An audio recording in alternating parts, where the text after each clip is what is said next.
Will, on a Friday. I mean, you know me, man. Friday's undefeated. Sure is. And Brent Hubbs and Ron Slay, our normal Friday guests, undefeated as well. Hubbs at 7:20, Slay at 9:20. Get a little NBA Finals breakdown with him later in the show. Rhett, we now have dates in the preseason. We do. For the Tennessee Titans. And on Thursday, August 13th, we are headed to San Francisco. Levi Stadium, little Thursday night football in the preseason to take on the 49ers. It feels a little more real getting as close as we are over the next 2 months. And I feel like what I'm about to tell you is what people have been telling us on a personal level about our wedding for a while, that we're like, no, like we need the time to get there, but it will fly by. From now until August 13th. I'm not trying to wish away the time and the work that we have to do between now and then to get ready. No, please don't do that. For the first we preseason have lots game to do. to build out the first broadcast and all those things. But June 5th this morning to August 13th, it'll go by in a blink of an eye. Very quickly. And you know, Robert Saleh, in one of his first few availabilities, mentioned how they want to do joint work with all three of these teams. And the first thought is, well, how many days are you going to do? Are you going to do more than one? I would lean against not more than one in that first game, just because it's on a Thursday and the travel involved. Mm-hmm. Now, we'll see how the Seattle and Chicago weeks work out in this. But, yeah, that'll be a short week in San Francisco. But, yeah, August 13th, and that is 8 o'clock Central. And we'll be on the air network-wise at 7. But lead company countdown to kickoff would be at 5. Is that right? I think we're going 2 hours. I think you're right. But and then the other part of this, the bookend, we knew about the Seattle game. It's a 7 o'clock game. We're on the air at 6 with Titans Countdown because it's a nationally televised game. But the Chicago game was the one that we were wondering about, and that came into play and into view a little more before they released this, once the league the other day said, hey, cut down day is Sunday, August 30th at, 3 Central, 4 Eastern? Yep. And so that you're like, okay, well, it's got to be right before that. And literally it almost is. But that one's an earlier deal, too. That's a 5 o'clock Central kickoff. So we're on with Titans Countdown at 4.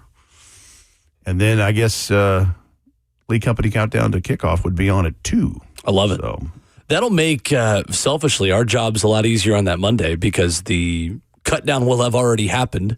Yes. Sunday. We wouldn't be anticipating. The entire week. Right. Yeah, we wouldn't be anticipating anything. And then that's always been interesting because on that Monday, you get so many reports and leaks and so-and-so sources and this player tells me they have made the roster or they haven't made the roster. And it's just such a slow burn over the course of that entire Monday of getting the news about who made the roster and who didn't. Sure. You put less time now for that information to get out to where you go straight from that last game. And I mean, I almost wonder how many of those meetings happen Saturday at stadiums or after games. I mean, maybe not, maybe calls happen that night or going into Sunday morning, but there's so much less time for that information to get out. Well, given the average game length, I mean, yeah, you're talking about the thing would be over at 8 o'clock roughly Saturday night, the 29th. So, yeah, that's quite possible. The other thing I keep forgetting about is you have those back-to-back home preseason games, and then you have back-to-back games to start week 1 and 2. You don't have to go anywhere for over a month. That's right. That's wild. Mm-hmm. You come back from San Francisco on the 14th, wee hours of 14th. August 14th, and then you don't travel again until the team wouldn't until Saturday, September the 26th. Not too shabby. Not at all.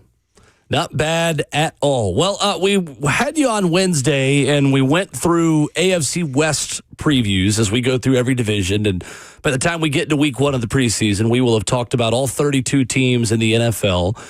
But we didn't really get to talk about the big news of the week. And defensive end Myles Garrett, who's headed to the LA Rams, not only now with a trade, but also with a reworked contract, an increase in total compensation for the 2026 season in multiple reports yesterday. It was previously $31.5 million and included per game roster bonuses. And the 2026 total compensation will be at least $37 million now for Myles Garrett. So while it was increased in 2026, the total value of the contract doesn't somehow. And so the language basically pushes the dates back in March from the 15th day of the league year to 7 days before the regular season started. That allowed Cleveland to make a deal like this and spread the cap hit over the next 2 seasons. One of the biggest trades involving a defensive player in NFL history. This is significant, and we're going to get into some of the ESPN FPI numbers on the teams with the best chances to win the Super Bowl, go to the playoffs. It's almost like it was when Tiger Woods was golfing, Tiger or the field.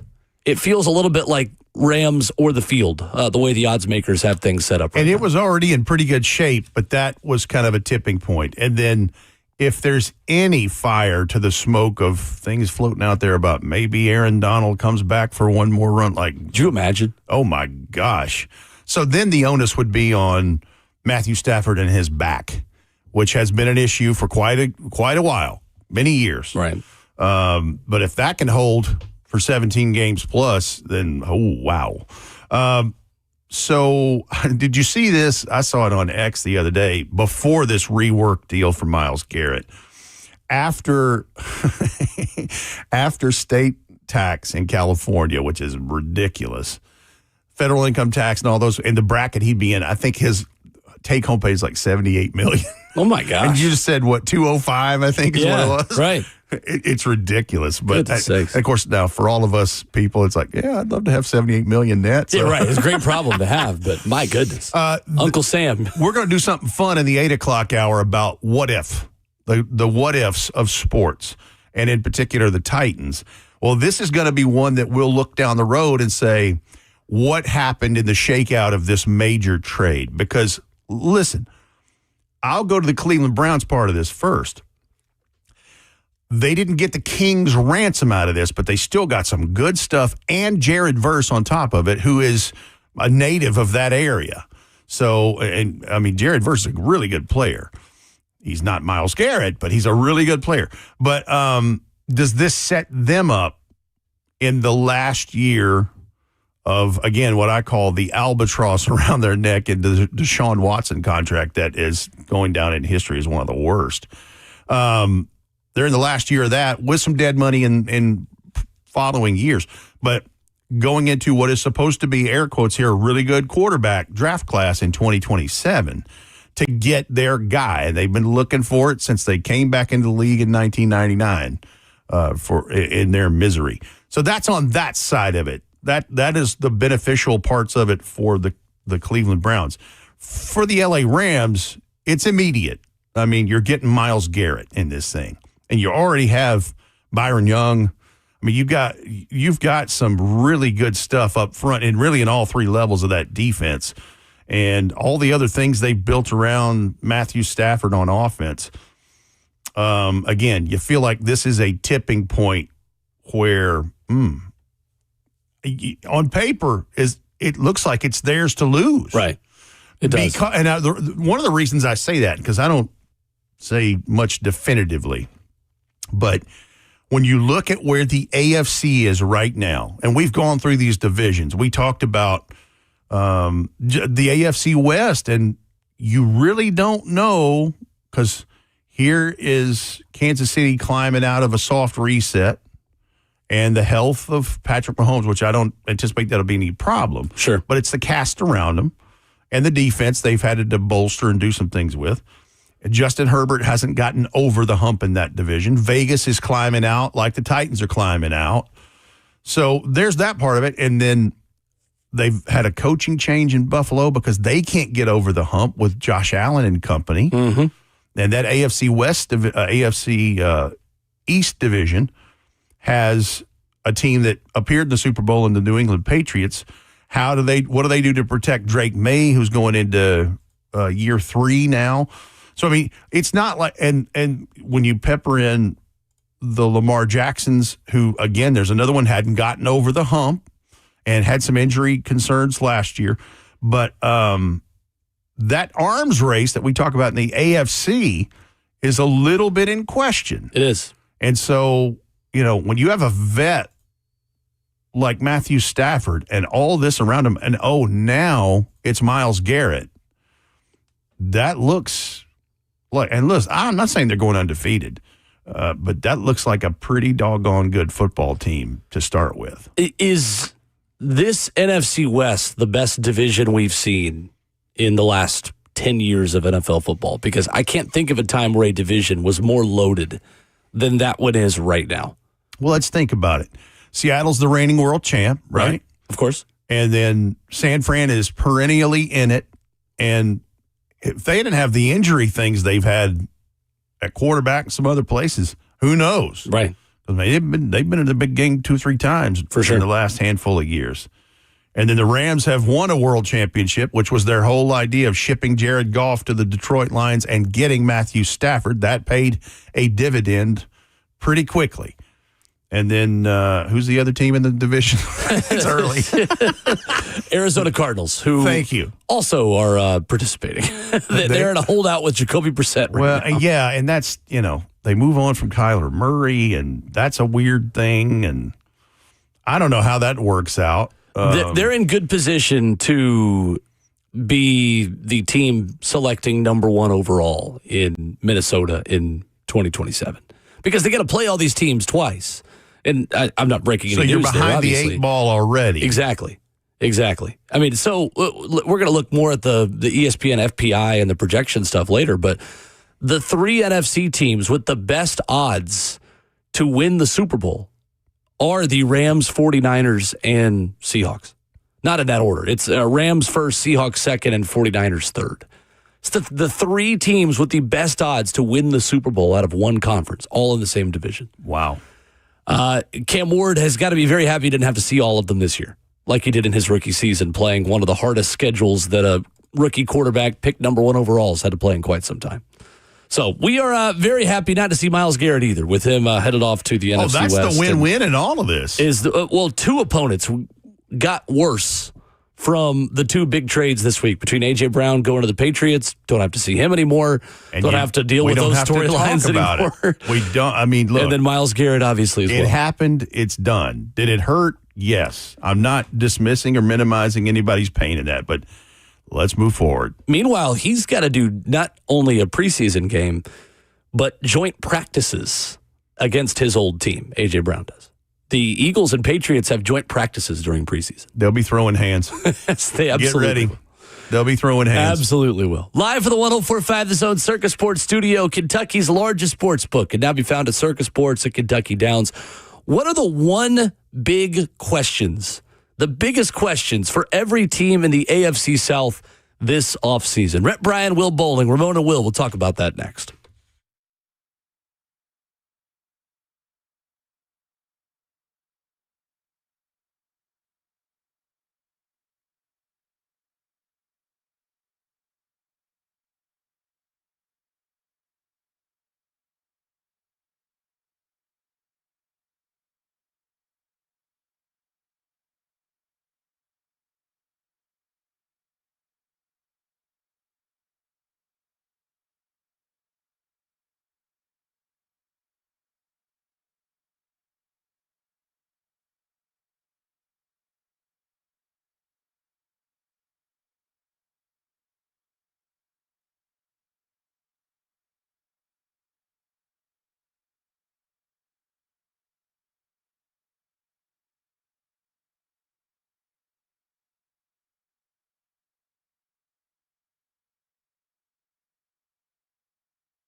So we are a part of one of the more interesting divisions in football heading forward into the 2026 NFL season.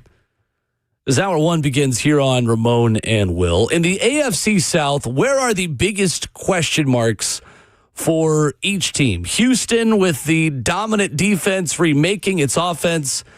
Indianapolis with big-time names coming off major injuries. And Jacksonville dealing with expectations, Rhett Bryan, for the first time in quite some time. I'm curious where you will land on a number of these questions and on these teams as well. This does feel like one of the more open divisions in the 2026 season, and I'm not sure I'm overly confident on who the favorite is this year. Jacksonville's got to play a first-place schedule.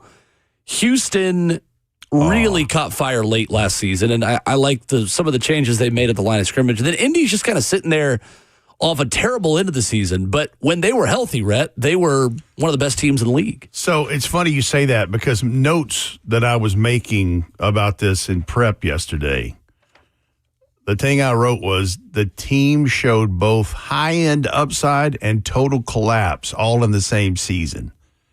Because, I mean, when they beat the Titans early on in the year, I was like, man, these dudes, because, I mean, they got to 7 wins pretty quickly.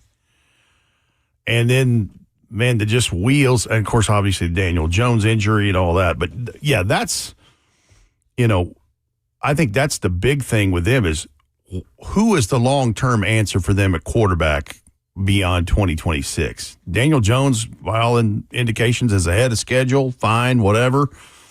I think we're pretty set on that Anthony Richardson is not the answer. That's going to be interesting to see how that plays out.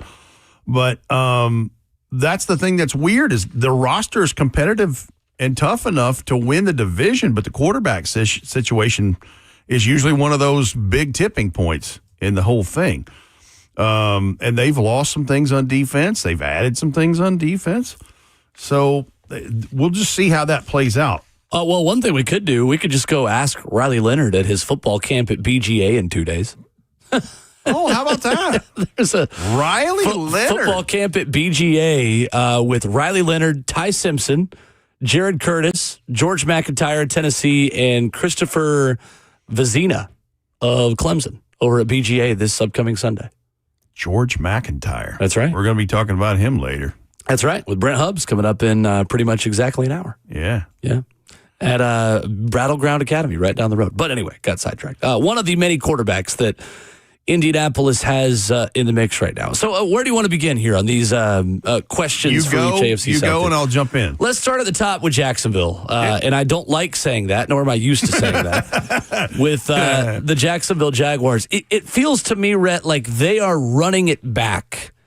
Maybe the most out of the 3 teams not named the Titans in the AFC South, with one big exception, and that is linebacker Devin Lloyd, who, of course, now is headed to Carolina, if I'm not mistaken, Devin Lloyd.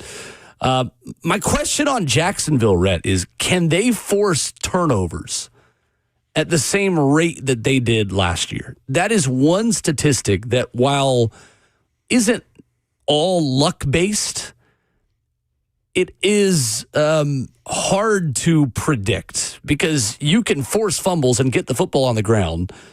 As we know, just from the way a football bounces, it doesn't always bounce to you. Sometimes it's going to bounce to the other team, but you can get the ball on the ground. That's step one in a very many steps of actually creating a turnover. Same thing with having a defensive back in position to make an interception. You can get your hands on it, but some of them, there's a reason why they're DBs and not wide receivers. And you can't catch the football. You get one hand on it, you bat it down, a drive continues, and you don't force that turnover as well. But especially when you force 31 turnovers, like the Jacksonville Jaguars did a season ago, it's the second most to the NFL. There's no major additions in this draft class that I think make them a lot better right away because they raised a lot of headlines and eyebrows with Nate Borkircher as their first pick. The one player during our Titans radio coverage I was not prepared on, and I was mad at myself for that because I didn't want that to happen, but partly that's because James Gladstone went way off the beaten path, making the pick that he did at the close to the end of our coverage. A guy who's basically a Y tight end, an exactly. inline blocker. It feels to me like they are so similar to last year, but that's also not the worst thing for a team that did win the division and certainly exceeded expectations last season. So let's go with this. First of all, those forced turnovers, that's a very big reason why they were 13-4 and winners of the AFC South. The question mark for me, and you're right, Devin Lloyd was a house of fire in the first 6 weeks. Now, he cooled off just a little bit, but he was a tackling machine. He had, 5-6 picks, something like that. So on defense, I still think they need an edge pass rusher. Yeah, they've done some things to, they made Trayvon Walker a big deal in this, and they re-signed Dennis Gardeck. They had Matt Dickerson re-signed, and, he was a former Titan, Matt Dickerson. They traded for Rook Orororo with the Atlanta Falcons and sent Mason Smith their way. But the running back position on offense is the one that I'm scratching my head at a little bit because they did lose Travis Etienne in free agency.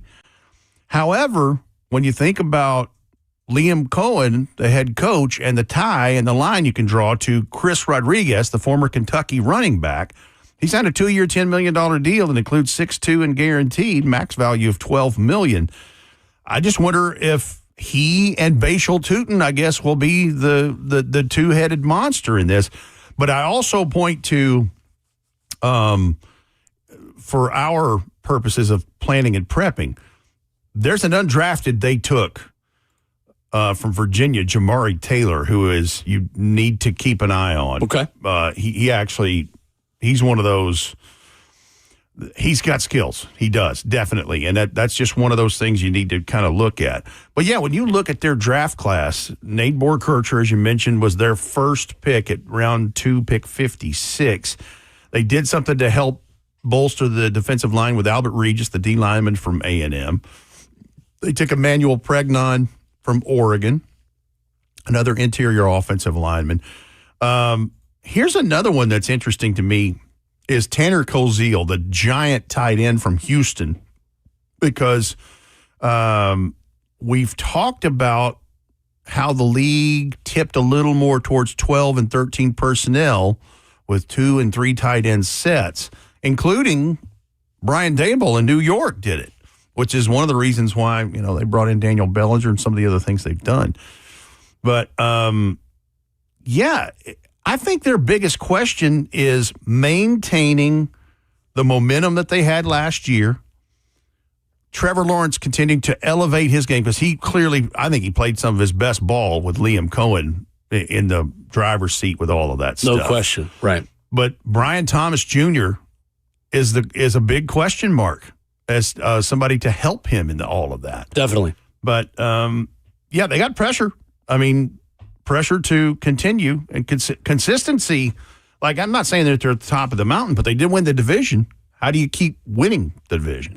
One thing that's interesting to me, too, and NFL.com had this when the schedule came out. No one in the AFC South has a schedule harder than league average this upcoming season. Jacksonville has the 22nd hardest schedule in the NFL, and that's the hardest in the AFC South. The opponent winning percentage for them for last season, and take it for what it's worth, because these things often change. We didn't think the Titans had a very hard schedule going into last season. And then you look at the defenses that Cam Ward and company faced. Had the hardest in the NFL. Murderer's Row. Jags at .490, the opponent winning percentage from last season. So less than 500. Texans are 26th, Colts are 28th, Titans are 25th. In terms of NFL strength of schedule. So part of that is because the AFC North was down a little bit last season, and that's the division that everyone in the AFC South plays. So that certainly doesn't hurt. And then NFC East, kind of the same thing. And we've done that in our divisional previews and Titans opponent previews. Like, that's another division in the AFC. Wide open. That is question mark. Like, you want to say it's Baltimore, But here's the Steelers with a new offensive-minded head coach, the first one they've had in for, God, I mean, think about it.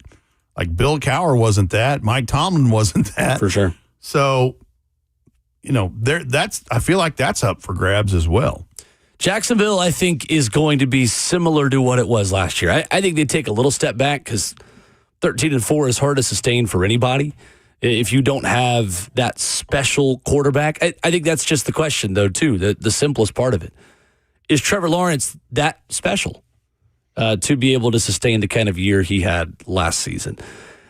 Houston is a team I'm higher on, Rhett, to be honest with you, because they are just built through the spine of their team, meaning the line of scrimmage of their team, is way better on offense, I think, going into this next season. And on defense, we obviously know, very well documented, it's probably, other than maybe the LA Rams now, the best defensive front in football. I would say it's them and Denver as the two best defensive fronts of the AFC at the very least.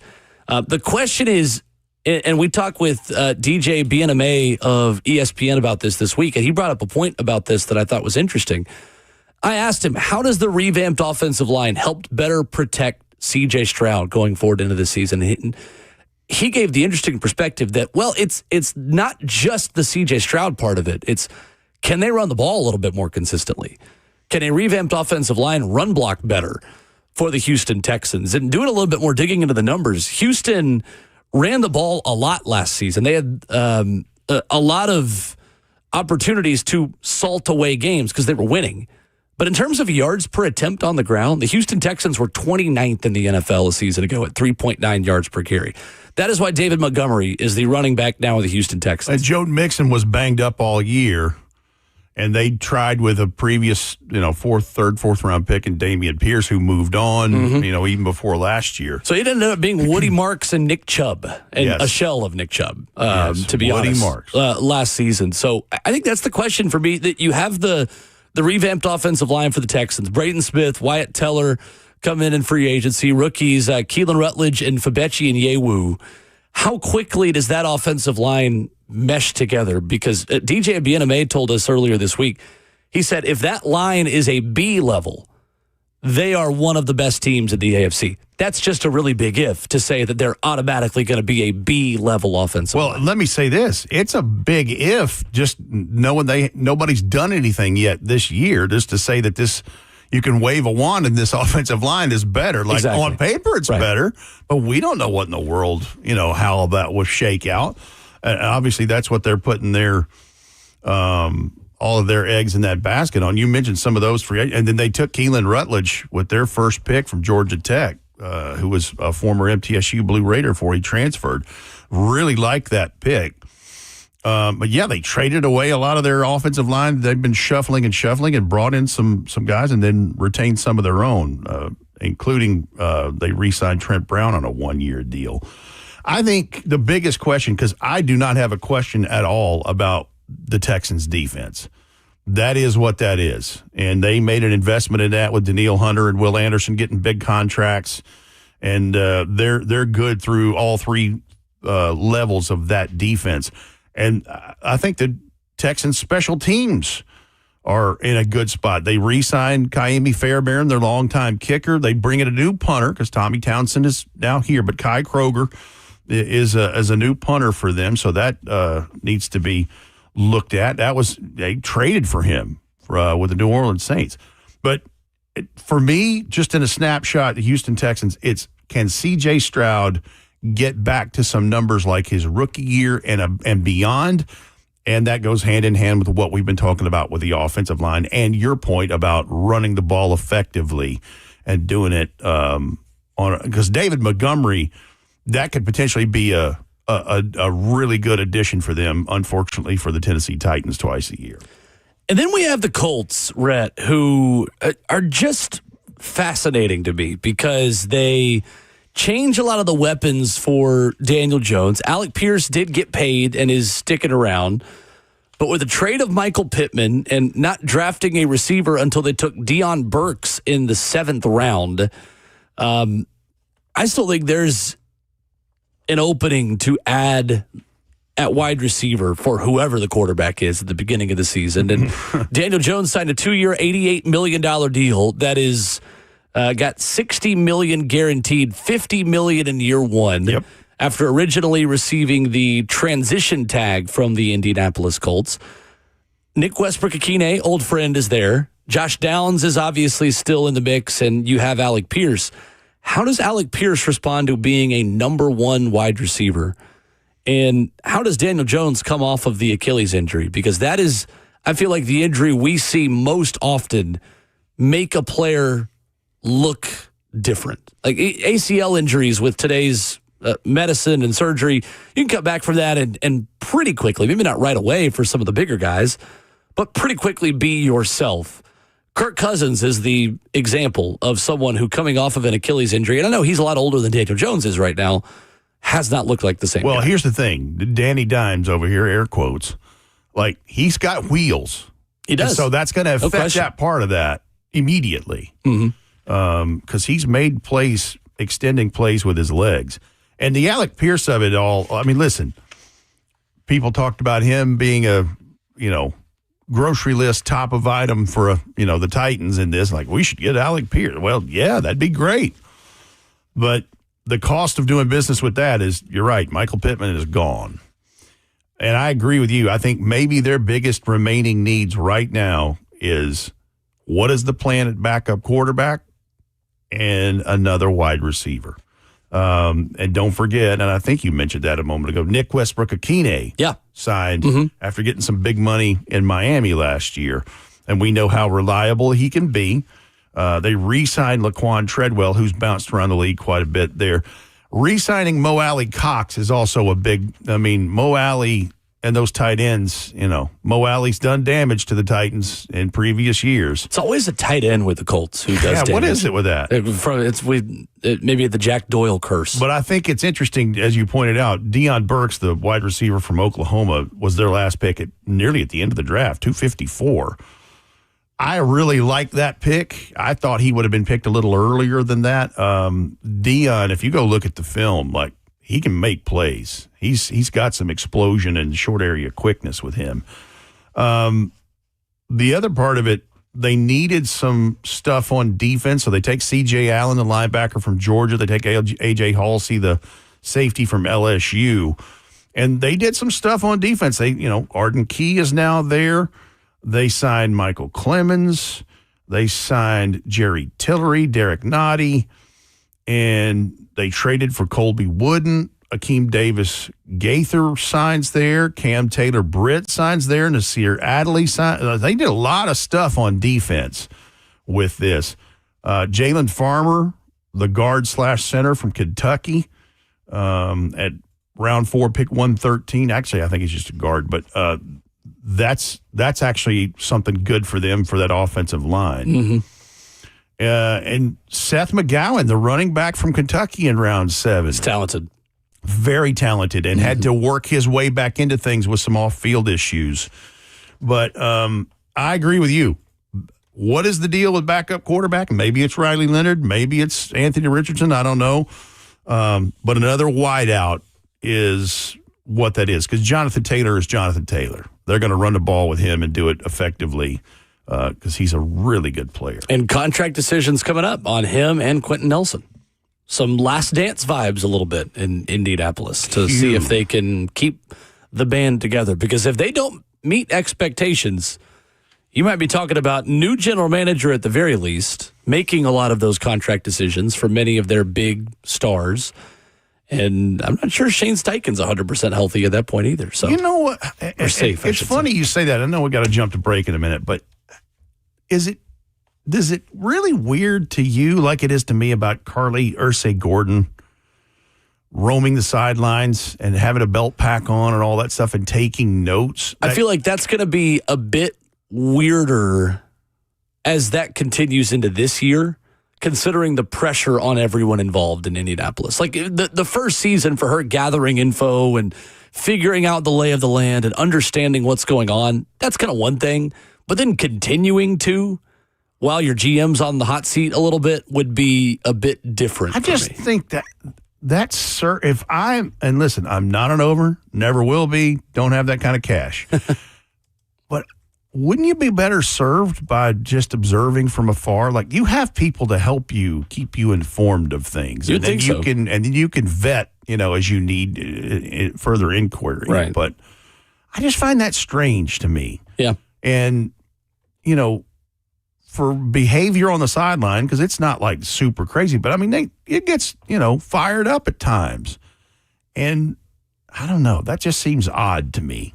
But her dad was an odd fella. That's true. So there we are. 615-737-1045, our number. So with those questions in the AFC South, who do we think has done the most to help themselves this offseason in the division? We'll talk about that next.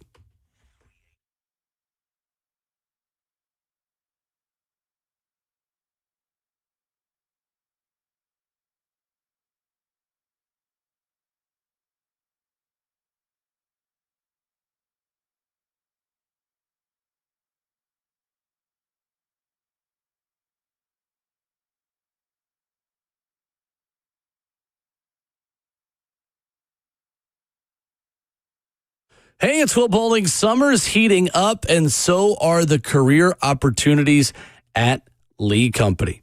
Their team is hiring skilled tradespeople in HVAC, plumbing, electrical, sheet metal, and more. With 80-plus years in business, Lee Company offers competitive pay, top-notch benefits, and free training to help you grow. Make your next career move your best one yet with Lee Company. You can apply today at leecompany.com/careers. That's leecompany.com/careers. For the folks with over 80 years of experience serving Middle Tennessee, Lee Company's been trusted here since 1944. And when you stay in business for that long, you learn how to do business the right way. They're available 24/7. They're a multi-award winning great place to work. And if you are interested in working there, all you got to do is head online to leecompany.com/careers. That's Lee Company, all you need.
Wrap it up hour one on Friday mornings. Ramon and Will. Rep Brian Will Bowling, 615-737-1045.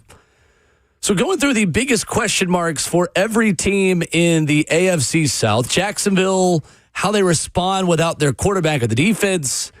Indianapolis with the health of their quarterback on offense, an obvious one there. And then Indy's ability, like Houston, like Jacksonville, all these teams just trying to continue with ground games that are a bit better. Indy's always good at that. But Houston, the big question for them. Rep, for you, who do you think has helped themselves the most this offseason in the AFC South? I would almost argue Houston, just because of, you pointed out in the last segment about their inability to run the ball effectively. What did you say, 29th in rushing yards per attempt? Yes. And getting David Montgomery in a trade for Juice Scruggs and a fourth-round pick and a seventh-round pick. But anyway, to go with Woody Marks, who had to carry the load quite a bit last year with a banged-up Nick Chubb. I just wonder about that. We're going to know the answer to this, obviously, later with what they've done with a revamped offensive line. And between that and the C.J. Stroud part of it, I think that might be my answer to that question would be Houston. You can argue the Tennessee Titans in that a little bit. I think so. You really can because of, because they were very active in free agency. And so you can argue that that might be them, and certainly if we get more wins in the column, we'll be able to answer that question better down the road. What I think is interesting, Red, is just how different this division can look over the next 3 seasons. We talked about Indy with the amount of expiring contracts that it has and no long-term solution at quarterback. The tenuous nature of Chris Ballard, the general manager. I think Houston is moving forward to a really big call on C.J. Stroud's contract. And we talked about that with DJ Bieneme earlier this week as well, that David Mulligetta is his agent. He's not playing on a 5th-year option year. It's put up or shut up time for C.J. Stroud this year in the 4th year of his contract and the 4th year of his career as the quarterback of the Houston Texans, because Houston doesn't want to put itself in the position Miami did with Tua Tagovailoa. Because if you get more of the same from C.J. Stroud this year, you could make the argument that, Tua, and it was later in his career, it wasn't when he was a rookie like C.J., but if you give $50 million a year, $40 million a year to a quarterback based off of one great season in their rookie contract, and the rest of them kind of meh, you could be handcuffing yourself more than you are helping yourself just out of the ease of, it's better than what we could go get, which can be true with these situations, but also what are you setting yourself up for moving forward?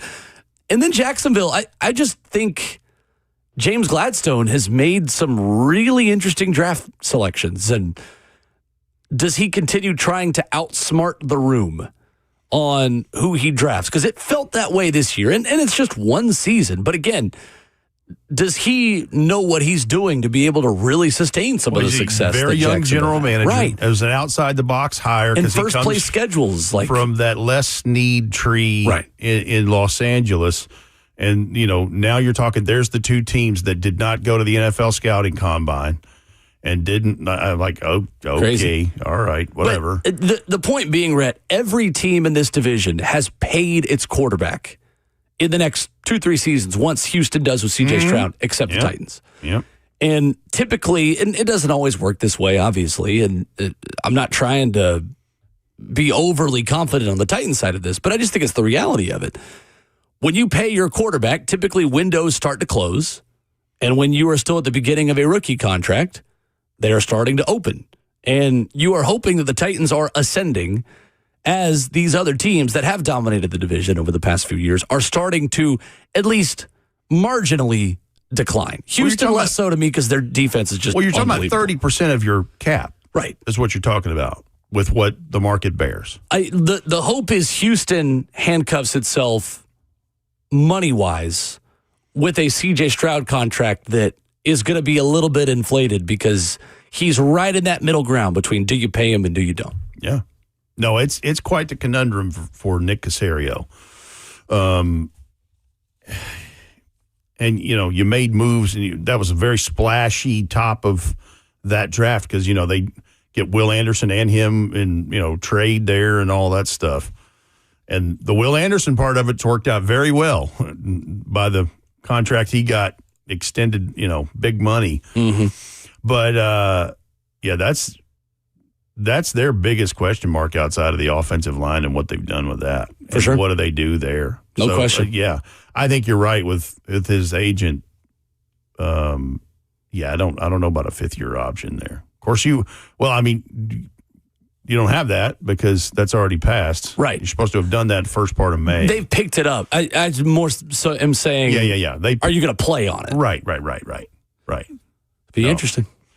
And they, picking that up, that ain't cheap either. No. That's not at all. That's big stuff. Coming up, ESPN FPI gives the Titans percentage chance of making the playoffs, and everyone's in the AFC South. Plus, there are 8 teams with a projected win total of 10 games or more. There's one huge surprise within that to me that we'll talk about coming up next. It's Ramon Foster, and I'm with Aaron from United Structure Systems. Man, they came by today to check out my house. If there's any issues, small or big, you're gonna fill us in there. We can take care of it no matter what kind of problems. So first off, we'll just kind of take a look through your house and see what kind of issues you got going.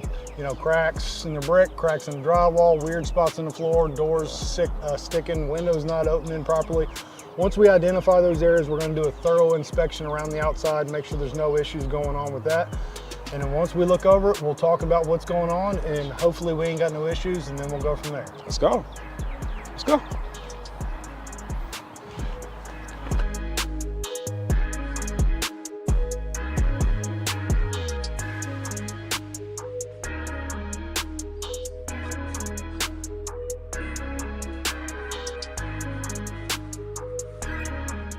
Mr. Foster, so we have looked at the issues that you brought up. We had the drywall in the attic up here above your bonus or your garage. You had some doors sticking. I did. Going in your bathroom. So we've inspected all that. We don't see any major structural concerns. So you're going to be one of our lucky good news customers today. There is some minor deflection there. That's not an uncommon thing. As any house is built, it's its biggest and its strongest the day that it's born. Gotcha. Right? And from that point, it just gets older, just like us. We ain't hopping up out of bed, taking off down the hallway, running those stairs anymore. Not protecting quarterbacks anymore. No. Opening up late. We're done. Your guard ain't there no more. Okay, so. I got you. So it just happens. It gets a little older and it starts to deflect. Now, there are some things we can do to kind of help adjust those doors, mainly adjusting in the door, which we don't necessarily do, and maybe doing some light shimming in the crawl space down there to address those sticking doors. But for now, no major issues there. We did talk about the grading in the back and some issues that we can take care of back there for you. But that's pretty much up in a nutshell. No big issues and you're good to go. So. Awesome. So again, what you deal with United Structural Systems is it's upfront, it's honest, and now I can sleep peacefully at night, okay?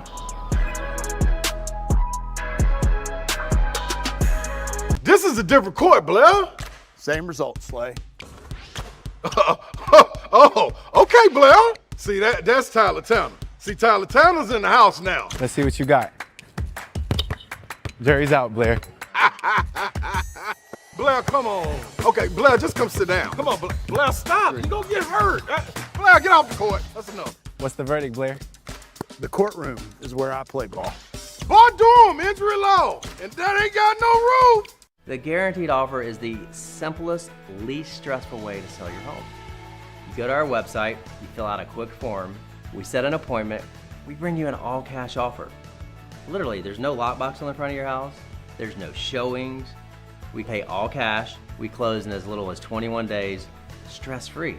We've helped thousands of homeowners just like you sell your home the hassle-free way with a guaranteed offer from Mark Spain Real Estate.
7:02. Good morning, live from the Circus Sports at the Mint Kentucky Downs studio. I'm Justin Hawkins. Seth Jarvis scored on the power play 4 minutes into overtime to give the Carolina Hurricanes the 4-3 win over the Vegas Golden Knights in Game 2 of the Stanley Cup Final Thursday night.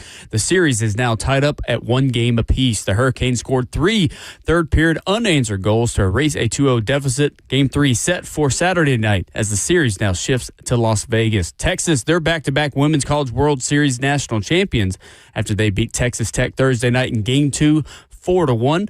The Longhorns become the 5th program to win consecutive national titles and the first team since Oklahoma back in 2021 to win the Women's College World Series after losing their opening game, which was to Tennessee. Tonight, Game 2 of the NBA Finals in San Antonio as the Knicks, they hold the 1-0 series lead over the Spurs. Tip-off tonight is at 7:30 on ABC. The Spurs are favored by 6.5 points. For all your favorite foundation repair and waterproofing needs, you got to go to USSTN.com. Breaking news at once on your home for the Titans and Vols. This is 104.5 The Zone.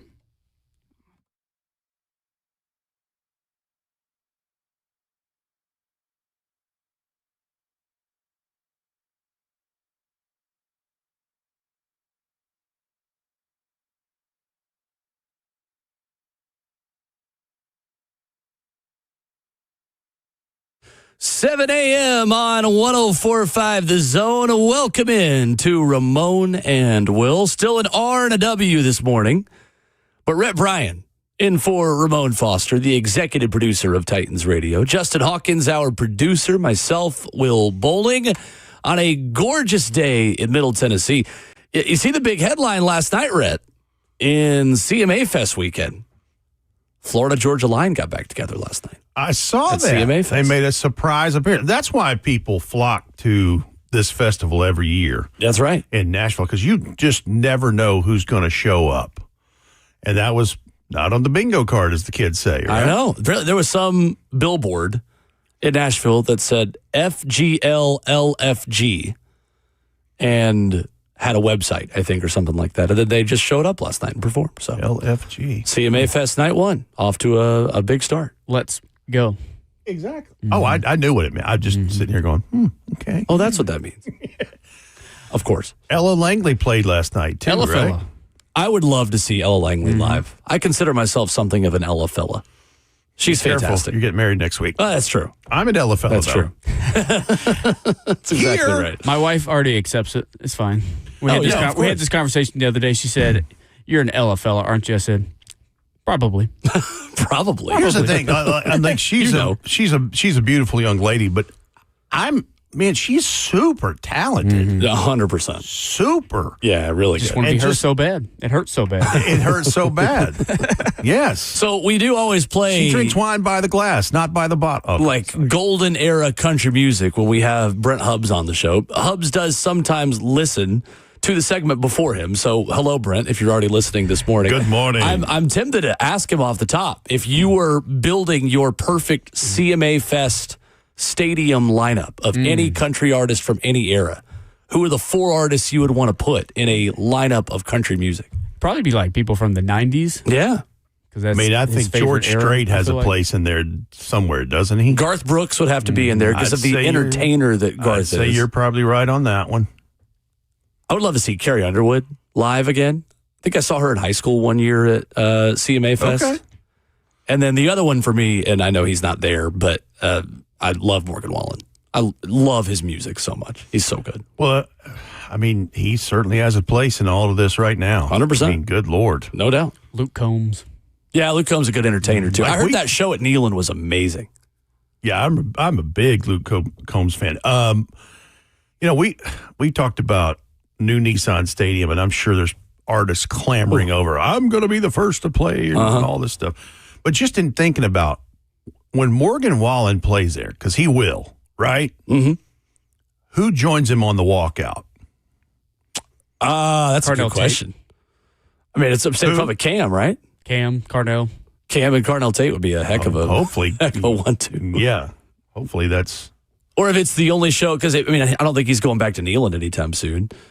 Had old Sheriff come in town, his buddy Peyton Manning. That's what I'm saying. It could Tony be Vitello could it come be back a too. Who's who? Tony Vitello stays around Nashville all the time.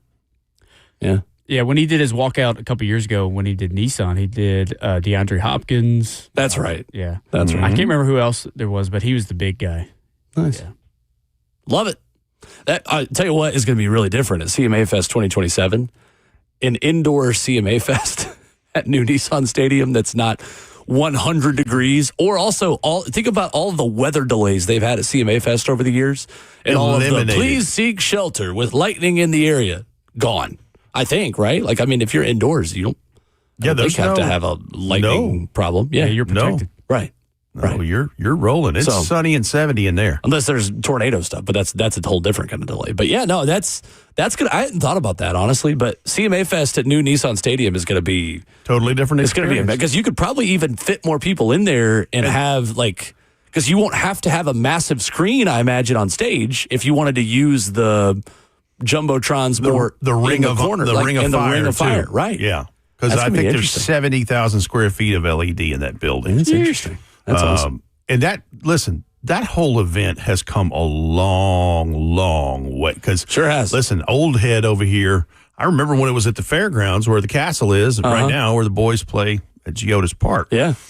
In all of those buildings, and it was literally just fans lining up to get an autograph and a picture, and then they had a stage set up in the infield of the racetrack there. And wow, it was for all the young folks listening out there this morning going, yeah, I'm going this week. What is that? Like, you would think it was very primitive, but that's what it was back then. Because it was just Summerfest, wasn't it? It was called FanFest. FanFest, Fanfare. Right. Fanfare is what it was called. Nice. Wow. And wow. So people came from all over because that's where you can see your favorite country artists, but it was very humble compared to what it is in a production and all of that now. Interesting.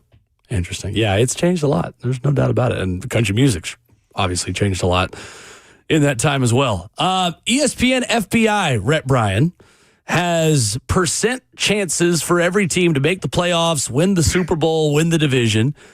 Projected win-loss totals for all 32 teams in the National Football League as well. Titans projected 6.5 and 10.4. 12% chance to make the playoffs, 5.6% chance to win the division. We just got through with questions in the AFC South for teams with the biggest and best rosters, chances to win the division. Houston with the best odds to win the division, but still at only 39.7%. Jags at 34.9%. Colts at 19.9%. Titans at 5.6%, one of the most wide open divisions in football, according to ESPN entering the season. With what we just covered in hour one, go back, get your Zone podcast. You can find it because Jayhawk will post it. But that really kind of speaks to what we were talking about. Those percentages, like I could see that why they say Houston is what that is, and that depends on C.J. Stroud, that offensive line, running the ball, all of those things. And Jacksonville, same thing. Indy, that has that. All of that sounds exactly like where we think things are right now. Right.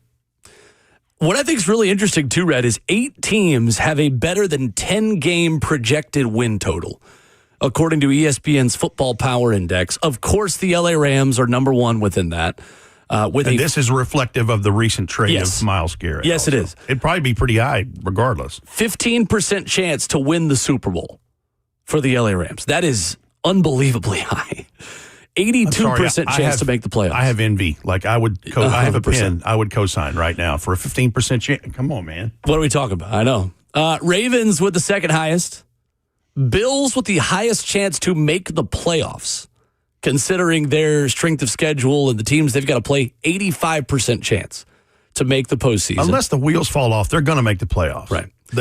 Josh Allen, they've got a team. There's no question about that. The Detroit Lions are expected to bounce back. 4th highest projected win total. 6th easiest strength of schedule in the NFL for Detroit. Seattle, San Francisco, Green Bay. That's 7 teams with a better than 10-game projected win total. And then the Cincinnati Bengals expected to bounce back. I was looking at the strength of schedule totals. They have the 3rd easiest strength of schedule in the NFL this year, so that certainly helps. But they are certainly, out of those 8 teams, for me, the one that's a little bit of the outlier, just considering how bad that defense was a season ago. And they did things to try to help bolster that and improve that. So that remains to be seen. But when we did a division preview because of the teams the Titans are playing this year in that division in the NFC North, I can understand why that's a thing, because that division, I think, is somewhat up for grabs. We don't know what's going to happen in Pittsburgh. I mean, 41-year-old quarterback who has already said this is it. It's over. Mike McCarthy, new perspective, offensive mind, all of those things. And Baltimore has got to get out of their own way.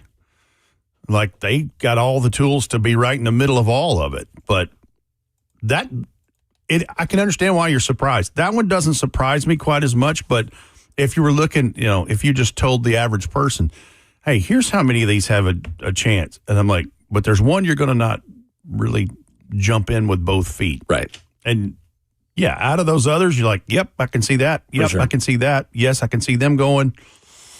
But, listen, the thing with them is continuing to protect Joe Burrow in that. And it's as silly as and as simple as that is. That's really what that is. But the defense had their woes, definitely, last year. New England projected to go 9-8 in ESPN's Football Power Index, a 61% chance to make the playoffs after winning the AFC a year ago. And then the really interesting one for the team that has the hardest strength of schedule in football, the Chicago Bears, have a less than 50% chance to make the postseason at 46.5%. Wow. Interesting, to say the least. So it's kind of where you start to put the strength of schedule. What about New England, in 9-8? They're like that's fallen off the world compared to last year. Both those teams projected to go 9-8 according to the Football Power Index, which is not the end all be all, but it is an interesting tool to use this time of year. Let's go back to our original conversation about the AFC South and in particular the Houston Texans. C.J. Stroud, ball security, and we don't know how much of that is him and how much of that is offensive line, and that's now been remade. But people forget, in those 2 playoff games, he had 5 interceptions. And then there's been fumbling issues. Well, the same would apply for the New England Patriots and Drake May. Like, Drake May and them making it to the Super Bowl, I think, was in large part, not trying to discredit, but in large part to Bo Nix breaking an ankle and not being, like, I think Denver could have very easily been that AFC team in the Super Bowl. No question. Drake May, and I went on y'all's show and said it. I was like, Drake May has to play the cleanest, best game of his life for them to have a chance to win the Super Bowl, because he was having ball security issues of his own. Knowing that, they had a rookie left tackle and a rookie left guard. Like, there was offensive line things there. So what does that look like for him now in year 3? What does that look like for now 2 rooks who now have played the majority of a season and deep into the playoffs? But that's interesting. They have them projected to go 9-8 because in that division, honestly, it's them and Buffalo. It is. Like, no doubt. I don't know what's going to happen in Miami with Malik Willis and company, and or in New York. Yeah, right. Be interesting. Wow. Getting closer. Coming up, Brent Hubbs of VolQuest joins us as football time in Tennessee gets closer as well. What kind of timetable is there for finality regarding Chaz Coleman and the latest, of course, on the Tennessee quarterback battle with Brent Hubbs of VolQuest coming up after this?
Ramon and Will on 104.5 The Zone, hour number 2. Hope you're having a great start to your Friday. Rhett Bryan in for Ramon Foster, myself, Will Bowling. Pleased to be joined by our good friend Brent Hubbs of VolQuest for his weekly visit. Brent, earlier this week, Ramon Foster said this would be his karaoke song for a Zone karaoke night we have coming up. Could you see Ramon Foster singing Randy Travis? No, I can't. In a word, no. I'm also not sure he can remember all the words for a Randy Travis song for karaoke either. That's a great point. He channels his alter ego, Hubsy. He goes to Raymond Foster from West Tennessee. I'm Raymond Foster. Is that what they call him in Ripley? Is Raymond? Hey, Raymond. He's been called worse. Are you Raymond Foster? You're absolutely Yeah. right. Brent, we were just talking about a dream CMA Fest lineup. If you could build your ultimate Any genre. any era of country music stadium lineup. If you could build yours, who comes to mind at the top of your head? Well, is that not happening with Alan Jackson's last show coming up? Is That's that true. not the dream scenario right Honestly. there? Don't you have King George? Don't you have Alan sitting up there playing among others? Yep.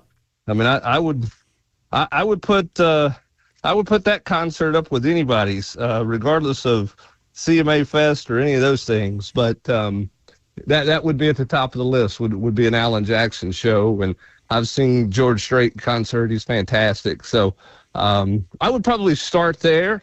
Throw in some of the newer country people, little Cody Johnson to go with it. Some Zach Top. Mm-hmm. You know, you could always bring some Alabama out. How about this? Fun? How about this, Brent? How about a little outlaw country if we could make it happen, and a reunion of the Highwaymen?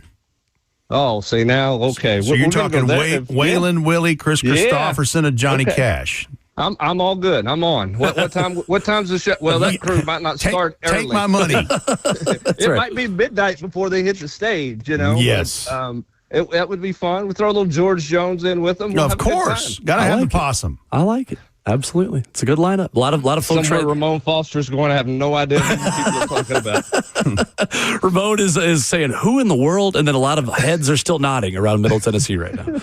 Absolutely. Brent Hubbs with us of VolQuest for his weekly visit. Brent, it feels like probably soon we won't have to ask about Chaz Coleman anymore. But for the time being, until there is some sort of finality, is there some kind of timeline for a final word on Chaz Coleman and his status with Tennessee football as things currently stand? No, I don't think there's a timeline at this point. I mean, I don't think anybody's sitting there going, well, there's a chance he could be back. You know, it just doesn't feel anything like that. But I also don't know that there's a timeline for getting, final closure on things. I mean, it could happen later this afternoon, I guess. But, I don't have anybody telling me, okay, next week or next Tuesday or anything like that. But there's also no one going, yeah, there's a chance he could be back. He's not doing anything with his teammates. He's not been a participant in anything. This is just a matter of, crossing all your T's, dotting your I's, and all those types of things is what it feels like at this point, because, he's been in town, but he hasn't done anything. And I think that's important to note, because I know a lot of fans are trying to compare this to the Boo Carter situation and all that stuff. This is not an issue where it's a problem with the teammates, because he just hasn't been around, period. And so he doesn't have great rapport and great relationships with teammates in the locker room. And he doesn't really have anybody advocating for him like Boo Carter did. Not everybody did for Boo Carter, but there were some who were advocating and trying to help Boo Carter. He just doesn't have that rapport with anybody. Chaz doesn't. And that changes the dynamics for the impact of it this summer. It has no impact on this current team. Brent, when you look at on the football field in that edge rusher position, who is now counted on to step up if and when Chaz Coleman is no longer a part of that rotation? Well, Jordan Norman has to play immediately. Jordan Norman has to be a real factor. And then I think it's interesting to see schematically what Jim Knowles is going to do. Does he play a big defensive end lineup? I think you'll see some of that. Can Kedrick Golston Jr., the freshman, can whose father played for Rodney Garner, who exceeded expectations in the spring. He's going to have to help some in there. And then you'll see from there. Then the other part is, is there some schematic stuff with linebackers that you use to generate an edge rush and that type of thing. I think there'll be some creativity from Jim Knowles. I think there'll be some different looking lineups than people maybe originally thought from Jim Knowles. Jim Knowles makes a lot of money to figure that out, and he's skinned the cat a lot of different ways in his career. Now he just has to get creative with what he has to work with, and some young guys have to develop quickly. Brent Hubbs with us here on Ramon and Will this morning. Brent, some national headlines this week about the Vols quarterback battle. Has anything really changed over the last few weeks in that competition for Faison to put himself in any kind of lead over George McIntyre? No, it hasn't. And I don't have any issue with what's been written nationally by anybody. I get it. We're at the 1st of June and everybody's looking for headlines, and nobody's making stuff up, but it's a rehash. I mean, Faison Brandon did some really good things in the spring. George did good things in the spring. Both of them did some poor things in the spring. And now both of them are in a competition that will be decided after the second scrimmage in August. It won't be decided before then, regardless of what speculation is out there in terms of who's in the lead and all that stuff. Josh Heupel's never named a quarterback in a true quarterback competition, an off-season competition. He's never named a starter before the second scrimmage of the preseason. He'll name his starter after the second scrimmage of the preseason, just like he did a year ago with Joey Aguilar, just like he did with Joe Milton and Hendon Hooker his first year at Tennessee. So we'll just sit back and watch and see. Both those guys are competing. I think Faison's focus has been really good for a young player, which is not surprising given his personality and the fact that he believes he can win the job. Your approach changes when you think you're going to get a job, regardless of what it is. If you think you got no shot at it, you probably don't focus on it as much as you need to. That doesn't mean George has done bad things. George has done well, too. Both those guys are working out, and both those guys are going to compete all summer long. All right, Brent, with that answer in mind and that thought in mind, where does Josh Heupel and this staff want to see growth in George McIntyre from right now through August? I think making plays. I think getting the ball out of his hand, good decision. I don't know.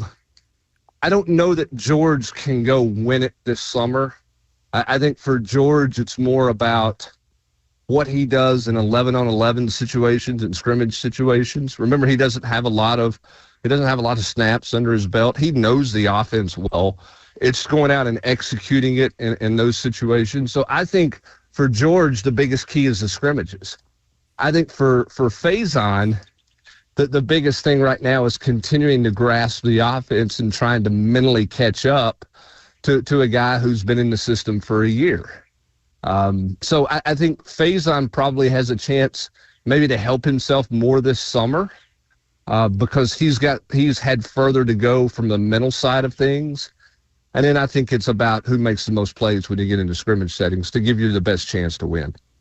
Brent Hubbs of VolQuest with us for his weekly visit here on Ramon and Will. Brent, what has the last week looked like for the team as they get back on campus, they get back from their short break and get back to work? Well, I mean, some of them worked out a week ago Monday on a holiday, on Memorial Day. It was right back to work with Derek Owens. It's interesting that he told the players when they left, you need to get away, you need to rest your body and get some recovery. You don't have to work out every day. You don't have to go, running down the beach 10 miles or do anything crazy like that to stay in shape. Be smart what you're doing while you're gone, 10 days to 2 weeks and then come back ready to go. And so, it's in the grind. And it's, it varies for different people. If Jordan Norman's going to play more of a rush in, there's some weight management probably for him. There's Ethan Utley, it's weight management in a different way because he's got to continue to add weight and strength. Then you're trying to get guys faster, particularly on the perimeter and at defensive back and linebackers. So the one interesting thing about this strength staff is they really tailor make things to individual positions and individual players based on what they need. So it's just a grind right now. I think the biggest challenge for the all season is Josh Heupel and Derek Owens managing together because The NCAA put the rule in where you could do the walkthroughs. It's versus air. You can have a football out there, and you can run routes and throw routes in 11-on-11 situations, and it's for install purposes. Well, those turn into practices. I mean, you can run somebody to death out there if you're not careful. So I think you have to manage. Those two have to work in close harmony, Josh Heupel and Derek Owens, that, hey, today's an install day, but you can't go more than X number of minutes, and guys can't run more than, X number of miles, or they can't max out at this speed, because tomorrow morning is a heavy speed day for us, and I don't need any tender hamstrings. We can't take those chances there. So there's some harmony that those two are going to have to work into, and they will with no problem. But, Derek Owens is a push. Josh Heupel is a push. They have to be pushing together to make sure one's not putting the other in a bad spot, so to speak. Brent, with David Gabriel Georges headed to town, and obviously the very high-profile recruitment of one of the best running back prospects this state has seen. Where does Tennessee stand at this point with predictions coming in on the Ohio State side? I know you guys have been consistent that no decision's been made, and Tennessee is right in the thick of this with Ohio State. Has anything changed this week coming off his visit to Columbus as he gets to town and Tennessee looks to battle with one of the most challenging teams to battle with in any recruiting battle? No, I don't know that anything's, changed other than obviously he's been on the high of the Ohio State visit.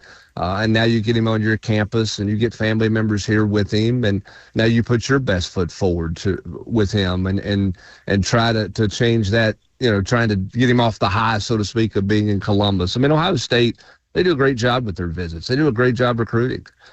Tennessee's obviously put their best foot forward for a long time in his recruitment, and they'll have to have a great weekend with him this weekend. We all know the NIL factor will be there. That's a thing. He'll also be looking at opportunities and fit. He's got a bunch of friends on this roster. His family's from Canada. It's easier to get to Columbus, Ohio, I guess, than it is to Knoxville, Tennessee from Canada. So there are different variables there that you will have to, kind of work through and deal with. And, at the end of the day, I think it's going to come down to Ohio State and Tennessee. He's scheduled to visit Georgia. Georgia's already got a top flight running back. I don't even know if he'll take that visit. I don't know where Georgia is in terms of if they're even going to play in that ballpark with him based on the commitment they already have at running back. And then, Ole Miss is swinging there, but it's felt like it's Tennessee, Ohio State for a long time. And Buckeyes, played all their cards last weekend. Tennessee will get to play their cards this weekend.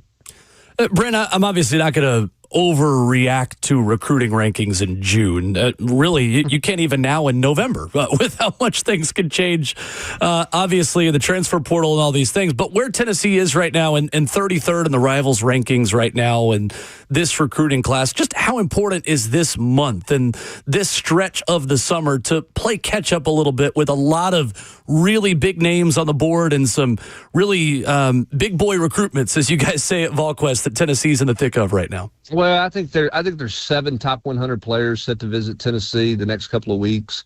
So you can certainly change the ranking narrative with some success. And obviously Tennessee's got to land some key guys and have to finish some things out. Here's the other interesting thing about college football that I think is developing, and this is my own personal opinion, and Lord knows I don't know what I'm talking about half the time, but here's one thing that kind of jumps out to me. Let's say you feel like your team for next year is going to be really good. You have a lot of parts coming back. You're going to spend a lot of money in roster retention because you look up and you don't lose a defensive lineman other than Hobbs. You think you got a chance to bring back 3 or 4 starters on the offensive line. You certainly believe you're going to find a quarterback this season who's going to be much better for you in 27. The question then becomes, is that a window to win, and do you focus more on the portal, much like in the NFL, right? We've seen this with we're watching this with the Los Angeles Rams right now, right? Did they not make a trade for a win now moment? And I think that's what the Rams have sort of always done, particularly with Matthew Stafford. I know they drafted a quarterback for the future, but they've kind of looked at it and said, hey, we've got a window to win it right now. let's go make a play, whether it was trade for Stafford or whatever. Does the college world sort of move into that where maybe because it's so hard to do what Nick Saban did for years, which was stockpile talent, and you look up at his second team defense, we're all going to be first and second day draft picks, or day 3 draft picks, even though they weren't starting. In the world of NIL, is that even realistic anymore? And if not, do you sort of play for the year that you have coming up in terms of how much you spend in the portal versus how much you spend in the high school recruiting ranks and how heavy you go with high school recruiting? You're never going to stop recruiting high school players because you have to develop the same way you draft in the NFL draft beyond the first round. You're not just always about the first round. But when your window feels more open one particular year or a couple of particular years, do you manage your roster a little bit different? I think that's going to be something to watch moving forward in college football, unless we get some real parameters in place, which I'm not sure we're ever going to get there with that. I'm with you. That's really interesting and a great point on that. To that point, Brent, just real quick, too, on the whole Protect College Sports Act thing. I mean, does this thing have... we could have spent the whole segment just on this too, I know. But what was kind of your reaction seeing a lot of that and seeing Nick Saban going up there and he's talking about, being against bidding wars, but like him as a coach, his agent created bidding wars for him as a coach a lot. And then you got a Notre Dame AD saying, well, I'm against a super league, but here's what a sample schedule would look like. And television executives everywhere are probably salivating. Like, that sounds great to us. Like, is there any substance to any of this that's really going to facilitate real change? Or is this still just kind of talking head season in terms of the congressional stuff for you? It feels a little bit to me like it's draft one. It's the first draft. And the question is, where the concessions going to be made? And then when does somebody step in and say, is anybody going to ask the players? Right. Is anybody going to take a poll from them? Because unless you're going collective bargaining, which Donnie Plowman and Danny White have been talking about forever, and you're going to form some kind of union, in a collective bargaining agreement, does the government, I don't want to get political here, but does the government have the right to tell Will Bowling how much money he can make? I mean, does he have a right to tell Rhett Bryan how much money he can make? Because, I mean, that's the challenging part there. Right. And that was, and I get what Nick Saban was saying, but you're exactly right. I mean, there's a bunch of people making $10 million plus because of Nick Saban. Right. I mean, I don't remember him coming back going, hey, for the greater good of college game, I'll take 4. I'm good at 4, guys. That's enough for me. No. I mean, you go make as much money as you can make.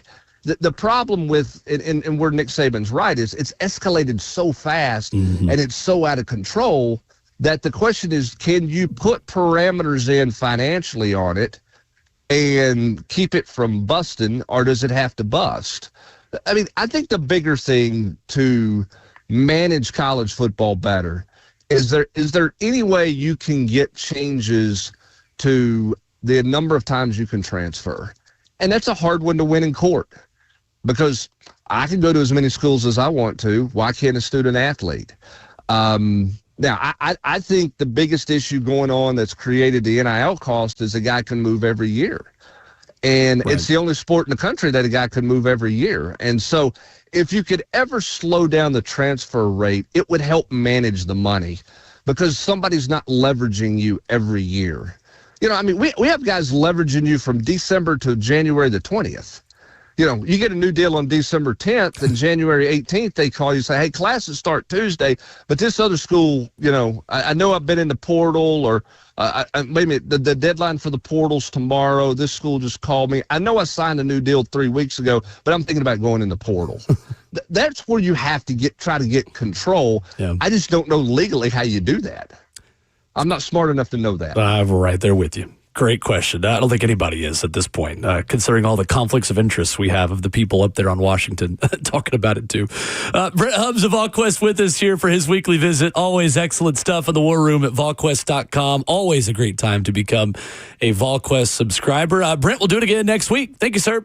All right. Thanks, guys. Have a great weekend. You too. Sir. Brent Hubbs with us, presented by Ascend Federal Credit Union, your financial partner for every stage of life. Brent, very smart, and is for me excellent at figuring out all of those questions that we have in College Sports right now. I don't know how he does There all are of hundreds of them. I don't know how he does all of what he. I mean, well, I do. It's 3+ decades of doing excellent work covering college football as it pertains to the Tennessee Volunteers, but all the moving parts now. Whoo! I'm glad we just do NFL stuff in my world. It's crazy. Because that's crazy. enough to keep up with as it is. But, man, there's curveballs everywhere in college football now. I've talked to you a little bit, Rhett, about David Gabriel Georges, the Baylor running back who is on campus this weekend. Hello. He is the closest thing to Derrick Henry that there has been, for me, in my opinion, at the running back position. Yeah, 'cause he's a big kid like that, since right? Derrick Henry out of Yulee High School. I was at the state championship game he played in Chattanooga back in December at field level. He looks like Derrick Henry. Man playing with boys. He is, and he wasn't even totally Playing healthy against in that boys. game. And the Brentwood Academy defense did a good job slowing him down as much as they could. And Bama commit Kenny Simon at linebacker was a big part of that. But, oh my goodness. That is a major, major, major recruiting battle between Tennessee and Ohio State. Curious to hear what happens after Tennessee has them on campus. Volquest guys have been consistent. This thing is far from over between Tennessee and Ohio State. So we'll see. We will see. Yes, we will. Coming up, some NFL headlines for you. Ben Johnson with an interesting quote that I think is relevant for the Titans on something in NFL practices that is fool's gold this time of year that we'll talk about coming up next.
Well, this time of year in the NFL, the Tennessee Titans are not the only ones who are trying to figure out some sort of solution.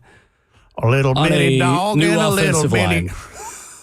line. Sorry, I'm just derailing. And a little things. bitty difference on the offensive line for the Titans compared to a lot of other teams.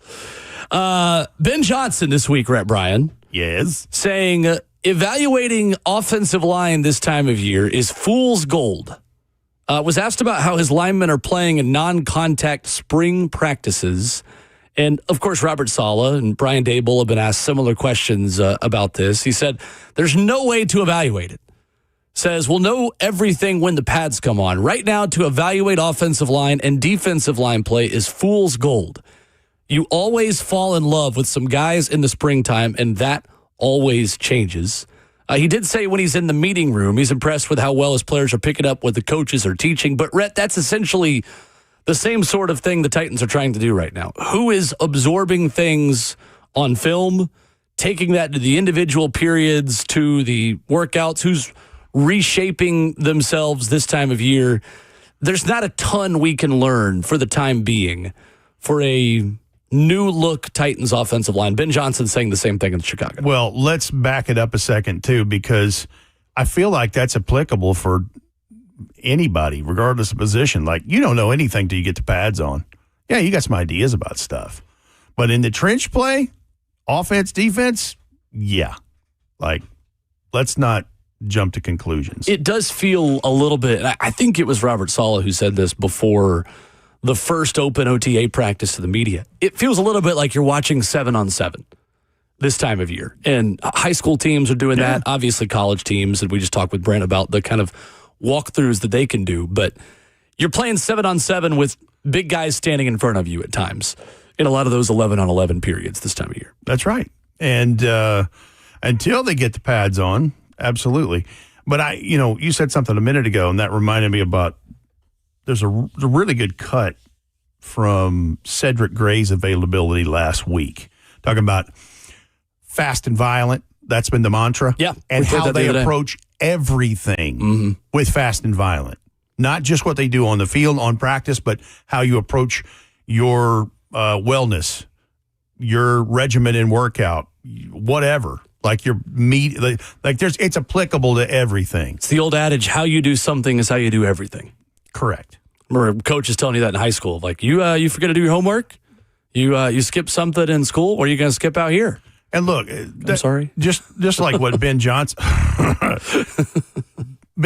talking about that is correct with just fool's gold and getting too excited. And listen, I know that it's OTAs and it's not even training camp yet, but everybody putting out these videos of Cornell Tate, and it's like he's going to do this and he's going to do that. It's like, listen, right. Easy. Like it no pads against air in a lot of cases. And of course there's, one-on-one drills that you'll see some stuff. I think Cornell's going to be fine. Right. But I don't think we know exactly, like, let's not put him in Canton yet. For sure. Let's not say he's got a 1,000-yard receiving season. I sure want those things because that means things have been going well. Right. But we don't know. For sure. We can look at, and a lot of it's just getting clicks on things. It is. Trying to feed the beast, because everybody wants to know something about their football team. And think about it. Everybody's just itching to get to the next season. And at this point, you're like, man, the Super Bowl and all that was a long time ago. Sure Can was. we get this going? Well, the other interesting storyline across a lot of camps, including in Denver, is the health of quarterbacks coming off of major injuries. As Broncos quarterback Bo Nix was not taking part in Thursday's OTA practice, but Sean Payton says that will change before the end of the offseason program. Saying early in May there was a good chance Bo Nix would participate in June. Said that he has made progress from the fractured ankle that he suffered in January. He says, we will see him in that role here. You don't see the pre-practice, but he's been throwing. The stretch with media access for 3 straight days is in Denver's mandatory minicamp that starts June 16th. The chance that Bo Nix could already be back on the field. That feels like a trend right now, Rhett, across the entire league between Daniel Jones at Indy, who's starting to do some light stuff, Patrick Mahomes, who's on the field doing some stuff, and obviously then Bo Nix. And again, a sign that you got to take everything with a grain of salt this time of year, because Those guys in padded practices and especially in full contact game settings wouldn't be close to being ready for that at this point, but are at least starting the process again. Well, in the Bo Nix part of this, and if I'm not mistaken, I think he had 2 surgeries to clean up that broken ankle. I believe you're right. So that's part of the timeline in what you're leading to with this story. But I do find it interesting that he's already to the point where they're going to maybe work him in some mini camps. Listen, he needs some reps. Yeah. He needs that. I got to looking at his numbers year over year. 25 touchdowns, 11 interceptions. That was down from his rookie year. Mm-hmm. And his completion percentage was down, 63.4% from 66.3. Now, that's also taking into consideration there was a lot of scheme-friendly things to get him involved in that offense in his rookie year. Right. And this was more of on his own or of his own acquired and applied knowledge. For sure. Sacked 22 times, which is good. Like it's great. When we're looking at Cam Ward getting sacked 55 times last year, it's like, yeah, I'd take that in a minute. Right. But you look at in that divisional round against Buffalo, which it was a shootout. I think it was 33-30 was the final score. Mm-hmm. He was 26 of 46. So the percentages there are not great. That's basically 50% in that. But 279, 3 touchdowns, 1 INT. So that was the difference right there. And I think that's where they separated the score in the second half of that. But I think he broke that ankle on the last or next to last play of that ball game. And then Jarrett Stidham had to come in the AFC Championship game. And they lost by 3, 10-7 in the AFC Championship game, where they'd been putting up points and doing things prior to that. Right. But yeah, I think. Listen, I like Bo Nix, in particular in that system with Sean Payton and the things they've put around him to help him succeed. Well, that is a perfect transition because we could play the what-if game. On if Bo Nix had been healthy for the AFC Championship game, and that impacts the Super Bowl and the AFC title. Coming up, wide open for your thoughts. 615-737-1045. What is your biggest what-if in Tennessee Titans history? We'll do that with Rhett Bryant of Titans Radio coming up next.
Good morning. Live from the Circus Sports at the Mint Kentucky Downs studio, I'm Justin Hawkins. Seth Jarvis scored on the power play 40 minutes into overtime to give the Hurricanes the 4-3 win over the Vegas Golden Knights in Game 2 of the Stanley Cup Final and tie the series up at 1 game apiece. The Hurricanes scored 3 third-period goals and erased a 2-0 deficit. Game 3 is set for Saturday night as the series now shifts to Vegas.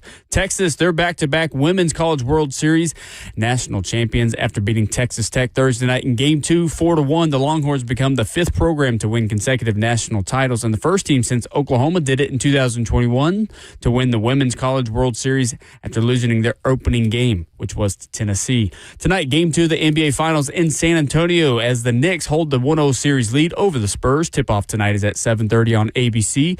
The Spurs are favored by 6.5 points. For all your foundation repair and waterproofing needs, visit USSTN.com. Breaking news at once on your home for the Titans and Vols. This is 104.5 The Zone.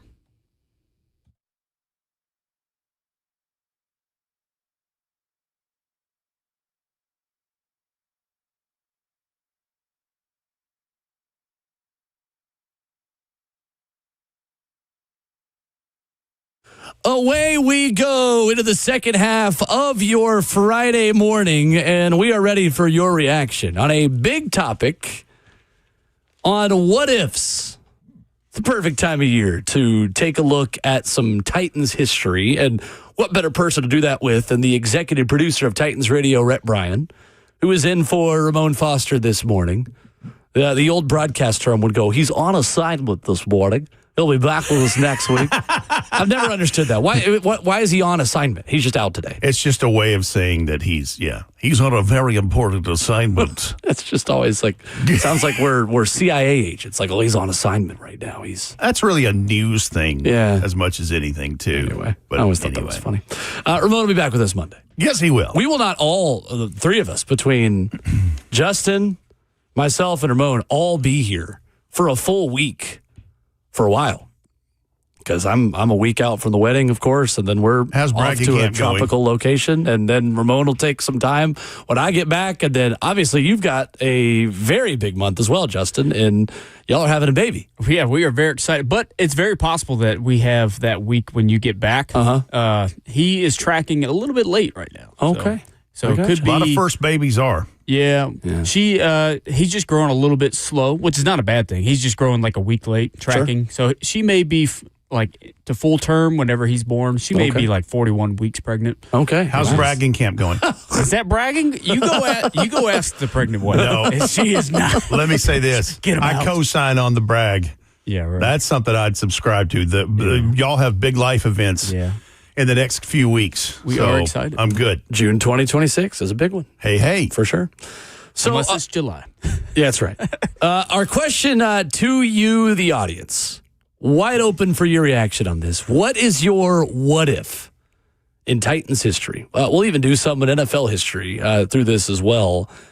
What is the one moment in Titans history that if you could change it, you would go back and just even for the sake of knowing what it would look like, you would go back and change? Rhett, you have lived through every Titans game and been there for every Titans game and been up in the broadcast booth. Where does your mind go first on the biggest what-ifs in Titans history? Well, in notes I made in prep, and I much give credit in the chat for the same aligned thought, and I'm so glad. So Duck Falling had it, at Alonzo Baxter had it, and another fellow right under him. And this is one of those is a 2000 divisional playoff game. And that one is one in and of itself. But the one that Alonzo Baxter mentioned is the 2008 divisional playoff game, which was January 10th, 2009 against the Baltimore Ravens. Now, this is the Tennessee Titans who have climbed out of a serious rebuild because of the jettison of talent and salary cap stuff from Steve McNair and Derek Mason and Eddie George and all of that stuff. And they went through some rough – they went 13-3 that year, started 10-0 that year. And God rest his soul, Dave McGinnis, Coach Mack would say, the damn Ravens stole him a Super Bowl ring. Because the point that I'm making I'm trying to land the plane here, but in the chat it mentioned if We would have beat the Ratbirds if CJ stays in the game. They could not stop him that day, and that is true. They lost that game 13-10, and Tennessee was the number 1 seed. So home field advantage. Could have played in the AFC Championship game at home. Never happened, right? Mm-hmm. But 13-10 was the score in this thing. And CJ2K on, I believe, was like a 4-yard run to the boundary. They got him, and I saw it because I was spotting for Mike back then. They twisted his ankle. Ray Lewis and those guys twisted his ankle.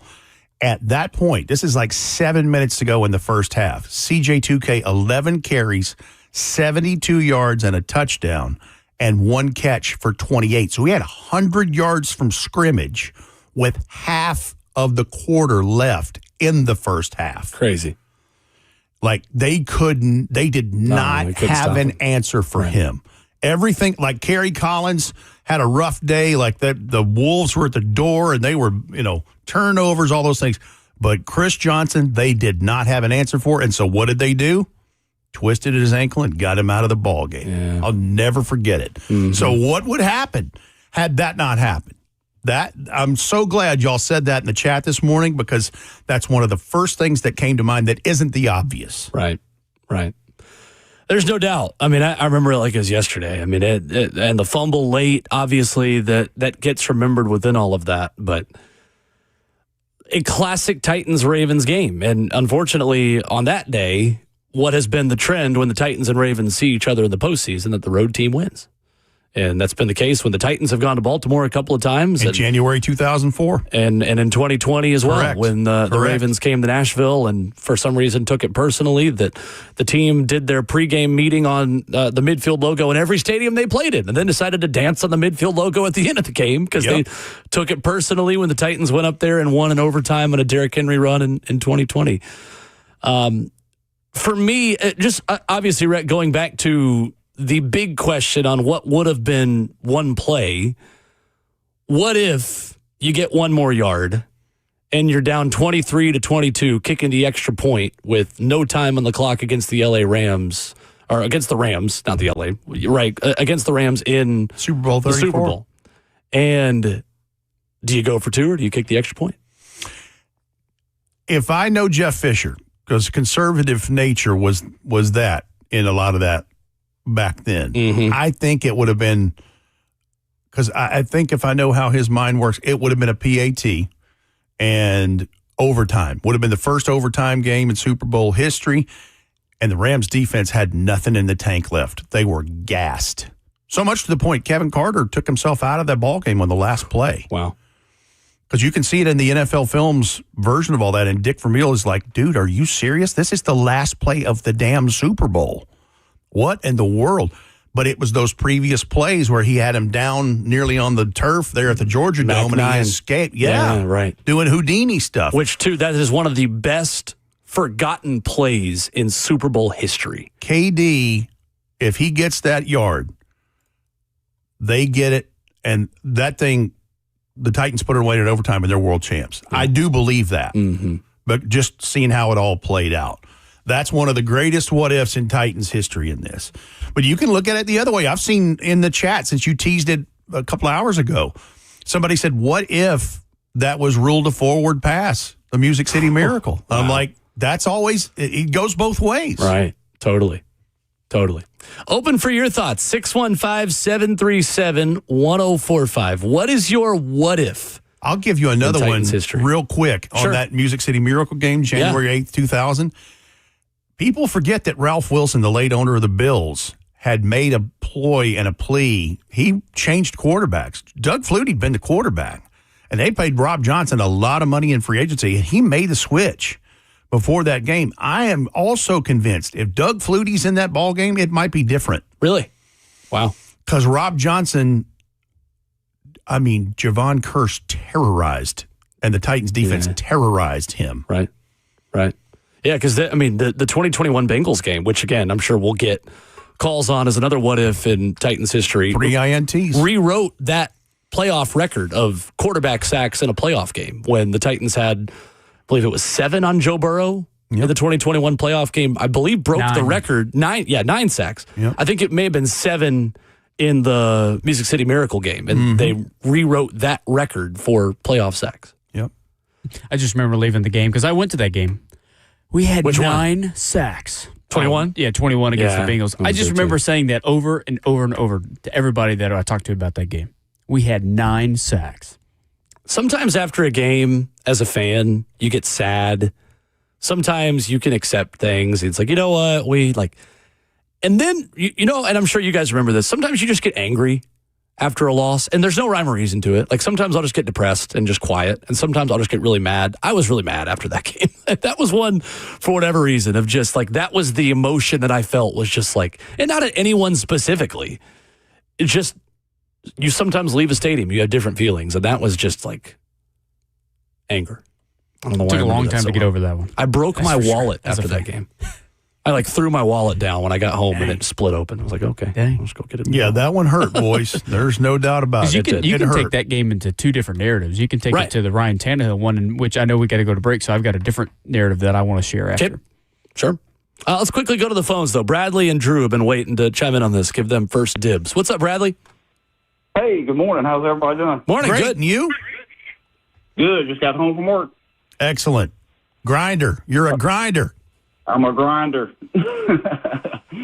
My what if is, what if Steve McNair could play all this time at Tennessee Titans football without any injuries?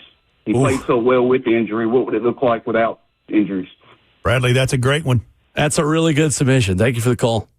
And Mike Heimerdinger has a lot of credit in transforming his game into being a real straight-up good passer in the NFL because they knew the mobility stuff was starting to become an issue. It's a great one. Yeah. Drew and McMinnville, next up on Titans What Ifs. What's up, Drew? Fellas. How we doing? I'm great. Headed to work. Another grinder. What if, every day, baby. My biggest what if would have directly affected us for 12 years.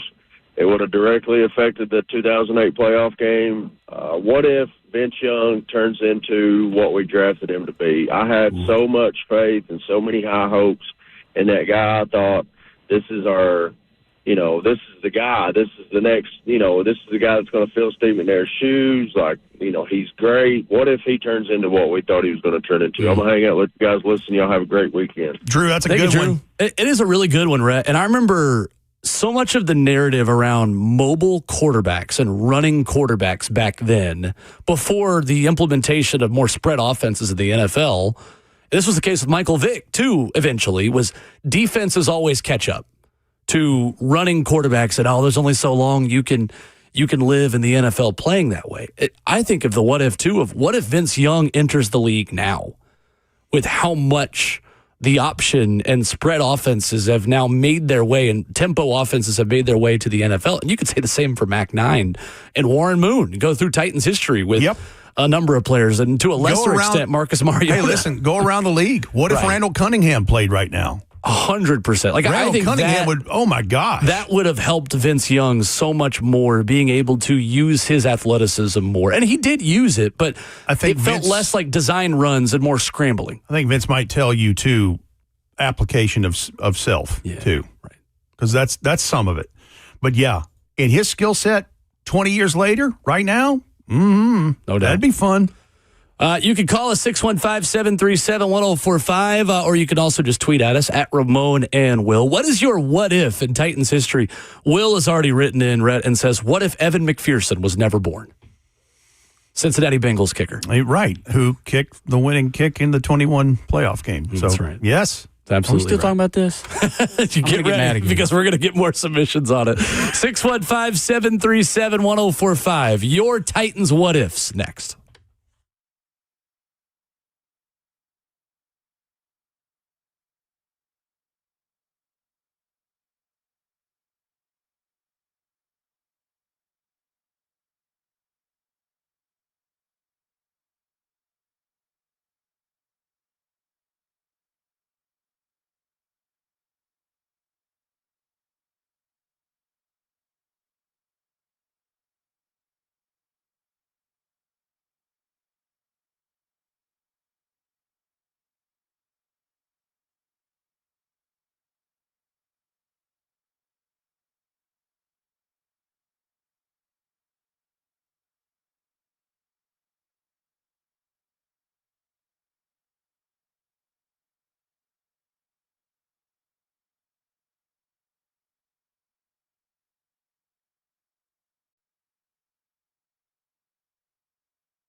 Ramon and Will rolls on in hour number 3 on this Friday morning. Beautiful Friday in Nashville. Rhett Bryan with us. Ramon back with us Monday. What is your what if in Tennessee Titans history? At Ramon and Will on Twitter, 615-737-1045. Wide open for your hypotheticals in the history of Tennessee Titans football.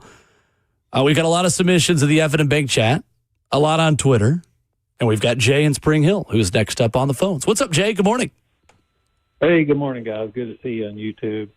Hey, my big what if, and then if you didn't the butterfly effect of this, but if Phil Bredesen would not have been an advocate of the NFL, his predecessor, Bill Purcell, apparently was an advocate, and there was a lot of flack in the Memphis area about this, but if he wouldn't have taken them on board, it's just insane of what would have happened if he wouldn't have been such a supporter of NFL and Bud Adams. Sure. I think it's a great one. Thank you, Jay. Appreciate the call. Yeah, that's a huge one, because that's the art of this topic, which is fun as it is right now, is it can go both ways. It can absolutely go both ways. Hey, and to your point, Jay, thanks for that call. Mr. Adams calls Mayor Bredesen, and Mayor Bredesen hung up on him. He thought it was a joke. Right. What if he never answered his call again? Like, you can go that far. Right. But that's just wild to think about. And I know how different that would be in Tennessee, in the Mid-South, and in particular Nashville, with not a pro franchise, pro sports. And listen, the whole thing, he mentioned Memphis there briefly, and I'm sorry to interrupt you. No, you're good. The thought in Memphis was they were going to get one of the expansion teams in what is now the Carolina Panthers and the Jacksonville Jaguars in 95. And so they were kind of butthurt about that. Still are. And well, that's a day that ends in Y, I think, sometimes down there. But I would be too, to be fair. Sure, if there was a chance of getting an NFL team, I don't blame them, but then you didn't. And so they were still they were sour about that. Right. And so it just, the attendance was what it was at the Liberty Bowl, and now the rest is history. It's so interesting, too. Thinking about, on a larger scale, what does that city look like if it gets NFL football in 1995, and how the city of Memphis and the area around the Liberty Bowl, are they in the position to now build a new stadium later on into their franchise's history? If that had happened? Listen, with all due respect to the city of Memphis, because I got family that lives down there, would the sustainability be the same? Right. Because how many times have we heard whispers this year about the Grizzlies being somewhere else? Because they got them when they, moved them from Vancouver. And that wasn't a whisper from LeBron James. That was a yell. I'm just saying, yeah. But yes, you're 100% right. But that's another, one-off question of that. Sure. There's some great what-ifs coming in on the phone. What do we have here on the chat? Oh, here's one right here that I found interesting, and I do believe that, too, on the F&N Bank chat. What if Derrick Henry does not break his foot in October 21? That was on Halloween Day in Indianapolis. He had 920 yards or whatever. He's the first. 937. Thank you, Jay Hawk. Because this is where I wanted to go to my other narrative. He's a two-time 2,000-yard rusher. I think he was on his way to breaking Eric Dickerson's record for single-season rushing record with 2,105 yards from 1984. Oh, absolutely. In fact, who flirted with that in 2009 was CJ2K. Right. Because, as Mac would say, I'm hearing him right now, damn Ed Hockley had a very crappy penalty on one of the offensive linemen on a hold that negated a long run of CJ2Ks in Seattle that day in 2009. Because he would have flirted with that. But yeah, I think y'all are right. He would have flirted and possibly surpassed Eric Dickerson's single rushing record, which is just wild. Because think about how long that's been. For sure. Justin, what you got? Yeah, so 2021 really had the potential to be a very special year. Not only could the Titans have potentially made the Super Bowl, made it to the AFC Championship game again, Derrick Henry could have been a 2,000-yard rusher. But if he didn't get hurt, how much of that game would have been off of Ryan Tannehill's shoulder, and Derrick Henry's not having his first game back in over 2 months or whatever it was, 2-3 months. And he had the potential because he had 20 carries for 62 yards and a touchdown. So he did get a score in that, I believe it was the second quarter. But how much could he have taken the weight off of Tannehill's shoulders? Because the very first play of the game for Tannehill was an interception. At that moment, you can switch it back to Derrick Henry, let him go, or even better yet, Deontay Foreman was very good at the back end of the stretch of that season. You could have just leaned it on having a dual threat running back duo there. That's what Ramon always says is for him, he would have let Foreman, even with Henry being healthy again, let Foreman be the guy and let Derrick kind of spell him. That was... Yeah, Deontay Foreman was really good. He had a good game, too. He had, about 40-yard run into the north end of the stadium to set up, I think, one of those scores early in the game. 4 carries, 66 yards. There you go. He had, I think, one of his long runs actually set up Tannehill's second interception. That's right. It was the Mike Hilton one where he jumped the slot, the bubble screen. Yeah. So one of my biggest what-ifs is leaning on the run game more so than the passing game, because obviously the passing game failed you in that moment. But if Henry never got hurt, you're just talking about a whole lot of other narratives. It's a good point. Stoney Keeley-Rhett has put in the FNM Bank chat the next one I was going to bring up. Okay. From 14 years ago. What if Peyton Manning picks the Titans? Man. What if Peyton Manning picks the Tennessee Titans over the Denver Broncos? And on another note, even too, what if he never gets hurt? What if Andrew Luck is never an Indianapolis Colt? And obviously, we unfortunately well know the history of Andrew Luck against the Tennessee Titans. But what does the Colts' history look like if Peyton Manning is able to finish his career as a one-team player with Indianapolis? And now you're talking about affecting the lineage and the championships in Denver. Right. 100%. Like, that's a whole trickle-down thing there. Huge ripple effect within that. But if he had picked the Titans, Rhett, in 2012, what does the past of this franchise look like? Because Titans earned the number 1 overall pick, which they then turned into the trade that obviously brought them Derrick Henry. Yep. Make the argument Derrick Henry is never a Tennessee Titan. If Peyton Manning comes here in 2012, Marcus Mariota is almost definitely not a Tennessee Titan. If Peyton Manning comes here in 2012, and Mike Munchak's coaching tenure might look different.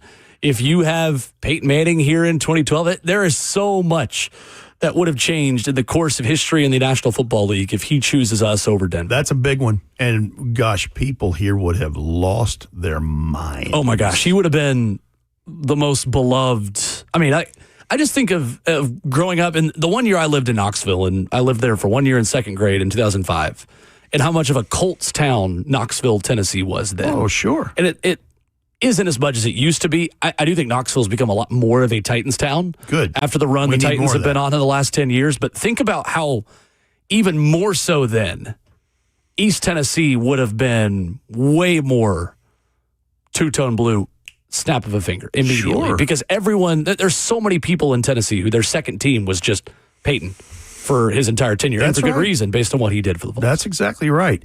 From what I understand, behind closed doors, Peyton told some folks that it was one of the hardest decisions he ever had to make.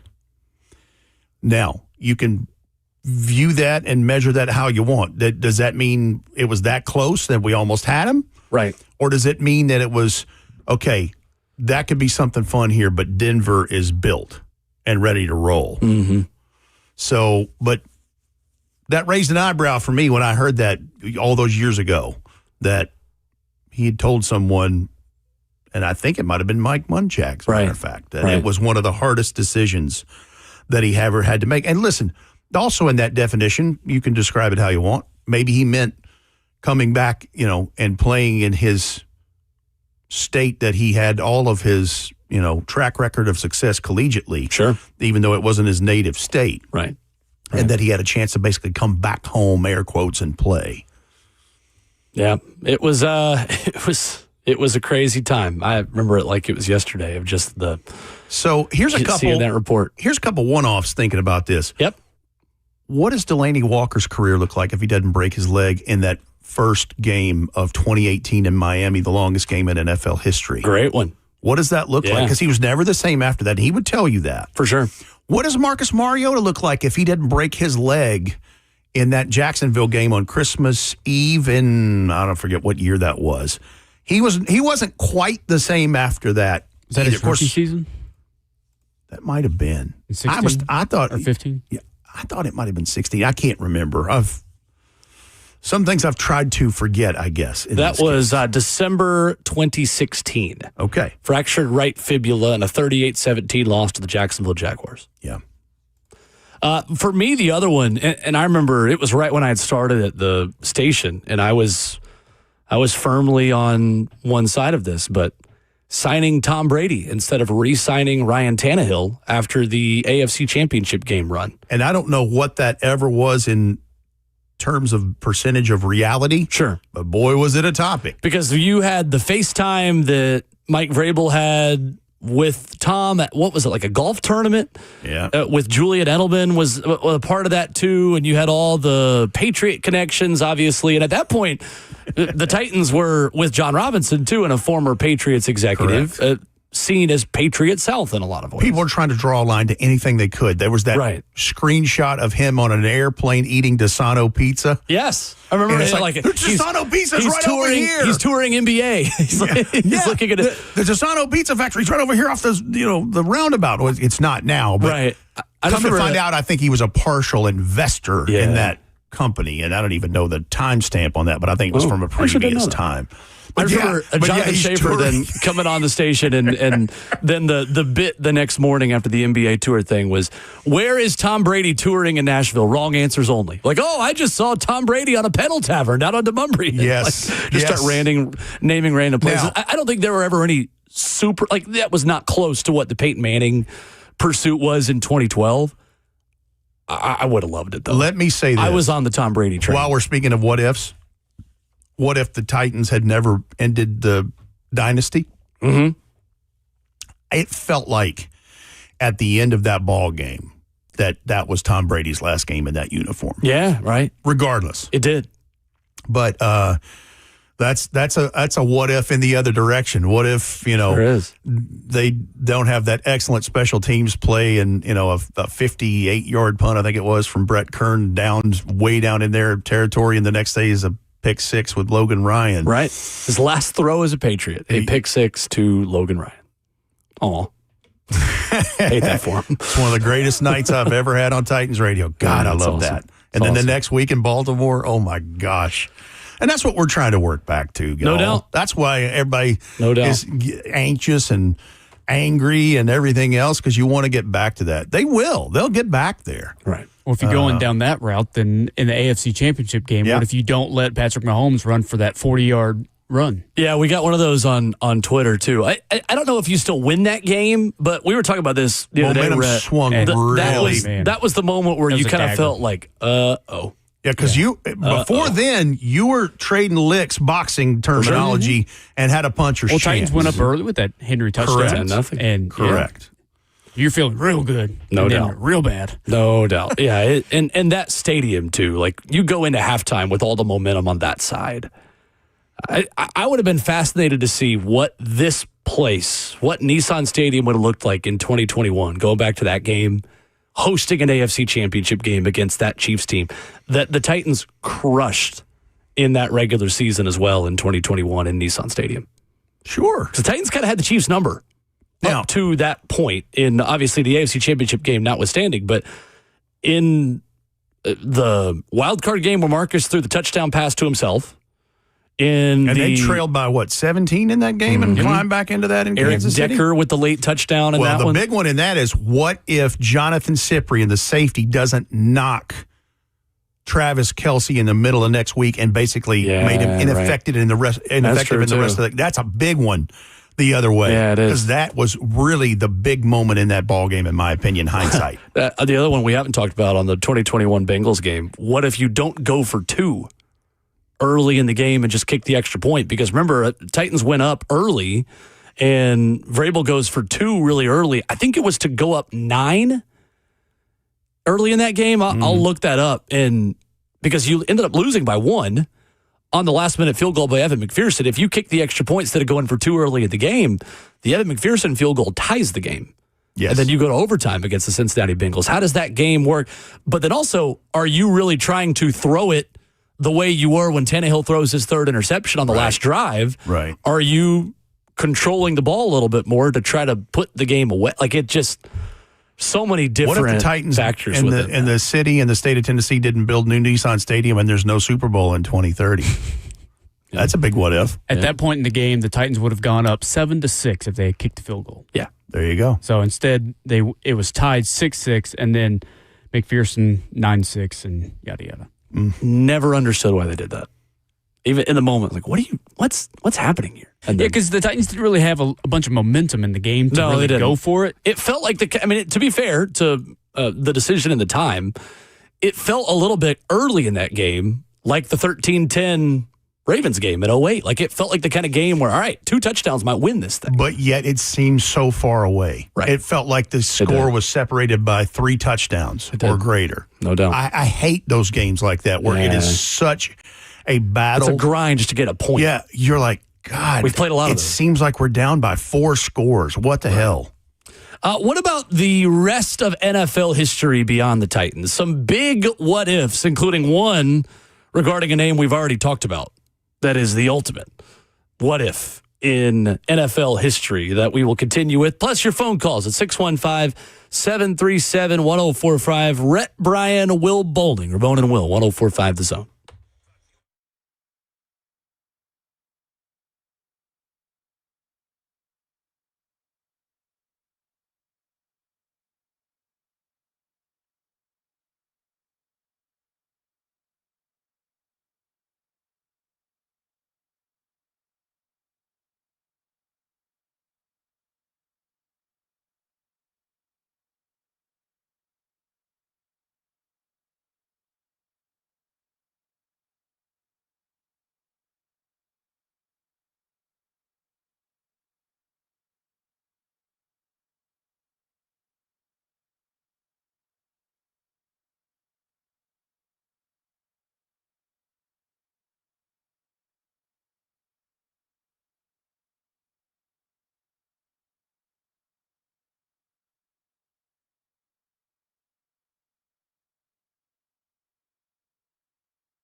Going through hypotheticals on this Friday morning, Ramon and Will. We've run through Titans history, and we can take your phone calls on that, 615-737-1045. What about NFL history? On things that could change the course of history in the National Football League. Joe in Bowling Green is up next. Good morning, Joe. Good morning, guys. I'm really enjoying the topic. I want to reference you. I think you mentioned it, the 2018 Titans-Chiefs playoff game, how unique that game was and all the parameters of it. It was 21-3 at the half, and the announcers at halftime were talking about who the Chiefs were going to play next week. And then the Titans came out in the second half and won the game 22-21. I think it was, you could say, Derek's national coming out party. He had 156 yards and a huge run at the end. And then you all remember the block that Mariota threw on the corner to get the first down, and the team basically came off the bench at that moment. But it was Alex Smith's last game. It was Malarkey's last game. Right. Smash Mouth football was over. And and once Mariota had to play in a different system, it seemed like he never was the same. I don't know if it was the injury related, but play action pass game was not his. I think Smash Mouth fit him. What if Malarkey had stayed? How would that have changed the trajectory? Sure. Do you think it would have changed it a lot or a little? It's a good question, Joe. Thank you for the call. Great question. On that game specifically, because they did still go to New England. They lost to the Patriots in the next game after going to Kansas City. I don't know. I mean, that to me would be the big what if you go to New England and you're able to win there. Does he still become the head coach in 2018? I'd say probably at that point without Mike Vrabel coming in. But yeah, I mean, that game, Rhett, was one of the best comebacks in Tennessee Titans history. Mm-hmm. And in a playoff game on top of that. Right. It's a great question. Speaking of, too, and if a game had gone the other direction, thinking about the Josh Dobbs fumble in Jacksonville in 2023, if that's called an incomplete pass. Josh Hines Allen? I believe so. You know what? No, it was Arden Key, wasn't it? Wasn't he in Jacksonville at that point? Because remember, the whole thing was now he's here. I think you're right. After he had forced the fumble against Josh Dobbs in 2023. What happens with Mike Vrabel at that point? Can the Titans get hot again if they're able to win and in? They're in prime time at the end of that 2022 season with that long losing streak that plagued them. That was Rayshawn Jenkins. Okay. All right. So, how about you tease this and setting this segment up about NFL? Yes. This one touches the NFL and college football in a major way. Hit me. 2006. I feel like Golden Girls. I feel like Estelle Getty. Picture it, Sicily, 1929. 2006. Nick Saban's the head coach of the Miami Dolphins. Yep. And there is a free agent named Drew Brees. And Drew Brees is coming off of a surgically repaired shoulder. And that medical team did not clear him. Oh, man. And from things I've read and heard, like that is really what led Nick Saban to resign in January of 2007, which he goes to Alabama and wins national championship after national championship. So that changed the landscape of college football. And then what would that have been like if they'd have signed off on and he had Drew Brees in Miami? We know how it affects college football. Alabama potentially doesn't have all these national championships. And what does the Dolphins do with a legit quarterback post Dan Marino, which they'd been looking for many years at that point, because Marino's last year was 99. Right. 100%. I mean, that's a big one, man. That is a huge one. No question. The other one for me, Rhett, that I think about, and it's another Nick Saban one, and I'm reaching a little bit in getting to this point, but it has a Vols tie. Yeah, that's right. What if Tennessee can hold a halftime lead over 2001 LSU in the SEC championship game with Matt Mock going in? Oh, I remember that one. And you had people with roses in their mouths at halftime thinking, this is it. Because a lot of people will tell you that 01 team was just as good as 98, if not better, for Tennessee that season. And you had a chance to take on Miami again. A team that, again, Tennessee is part of the history of ending Miami's home winning streak. Was Rohan Davey on that team too? I think you're right.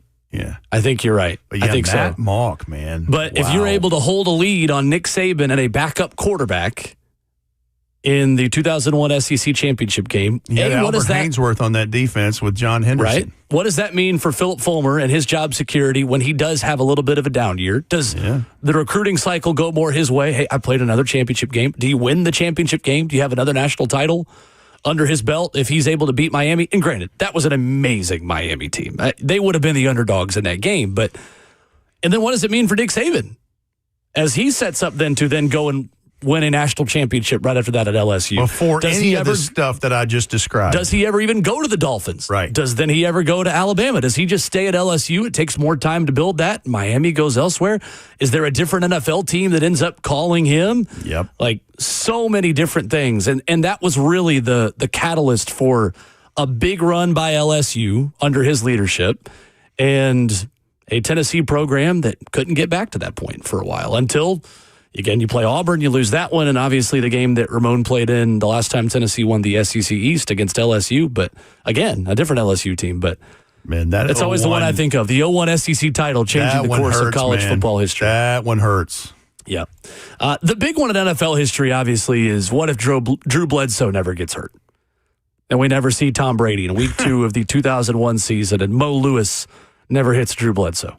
Think about how different NFL history could be if that never happens. Absolutely. It's a crazy one. Absolutely. And then the other one that I just kind of reading different options here and storylines I think is interesting. What if Bo Jackson never gets a hip injury during a playoff game in 1991?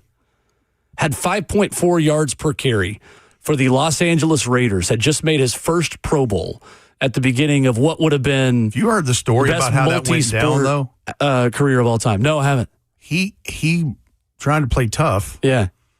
Didn't lead on to the training staff how badly he was injured with that hip. Right. And I think the ball socket that goes into the hip suffered necrosis. Like it was dead material. Sakes. He'd waited long enough, and that really is what ended his NFL career. Is not to say that, because surgically back then it still could have not made a huge difference. Like we're talking about, that's a while back, right? And medical advances, but that, yeah, he cost himself to a degree in that. We just don't know how much. Sure. It's been fun. I like this. You keep it going. Let's do it in hour 4 before we get to Big Slay, Big Savage coming in here. I say we do it with the what-ifs in sports, period, because dang, there's some good ones. And the one you missed. One we missed? What do you mean? Oh, wait a minute. We can tell you next if you want. Oh, look at Jayhawk with the tease at the top of the hour. Coming up after this, final hour of the show and the week. Coming up next.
9:04. Good morning, live from the Circus Sports at the Mint Kentucky Downs studio. I'm Justin Hawkins. Seth Jarvis scored on the power play 4 minutes into overtime, giving the Hurricanes the 4-3 win over the Vegas Golden Knights in Game 2 of the Stanley Cup Final Thursday night.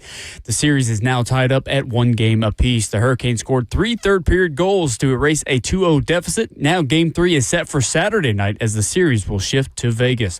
Texas, they're back-to-back Women's College World Series national champions after beating Texas Tech Thursday night in Game 2, 4-1. The Longhorns become the 5th program to win consecutive national titles and the first team since Oklahoma back in 2021 to win the Women's College World Series after losing their opening game. Tonight, Game 2 of the NBA Finals in San Antonio as the Knicks hold the 1-0 lead over the Spurs. Tip-off tonight is at 7:30 on ABC. The Spurs are the favorites at 6.5 points.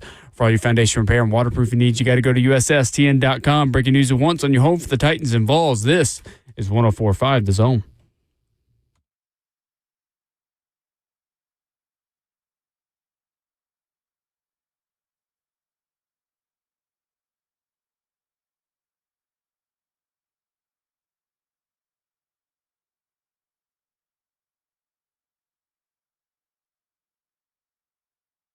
Fourth and final hour of the show, fourth quarter of the program, 9 a.m. already in beautiful Music City. Glad you're waking up with us as you make your way to work, make your way to a stage downtown for CMA Fest, or just make your way to the home office. Glad you decided to spend your morning here with us. Rhett Bryant is in for Ramon Foster. Justin Hawkins is our producer. Will Bowling here with you at Ramon and Will, if you want to throw us a Friday follow on Twitter. Been fun going through what-ifs in Titans history. Some of them not fun to remember, but fun to think about. And, sure. Play the game that we play in the summer in Sports Talk Radio of how the sports history would have changed if you could change one game or one event or one injury or one draft pick. Before we get to other sports, Justin tells us before the break that we missed one. What did we miss? What did we miss? One of the biggest local ones, according to Tennessee Titans history, is what if Andrew Luck never retires in 2019? Suffered so many shoulder, calf injuries. What if the Colts actually tried to protect their quarterback and he played longer than just his retirement in 2019? He's 36 years old now, could still be playing. That's true. The Colts could have had a Super Bowl after that. I hope not, but yeah, I know. That's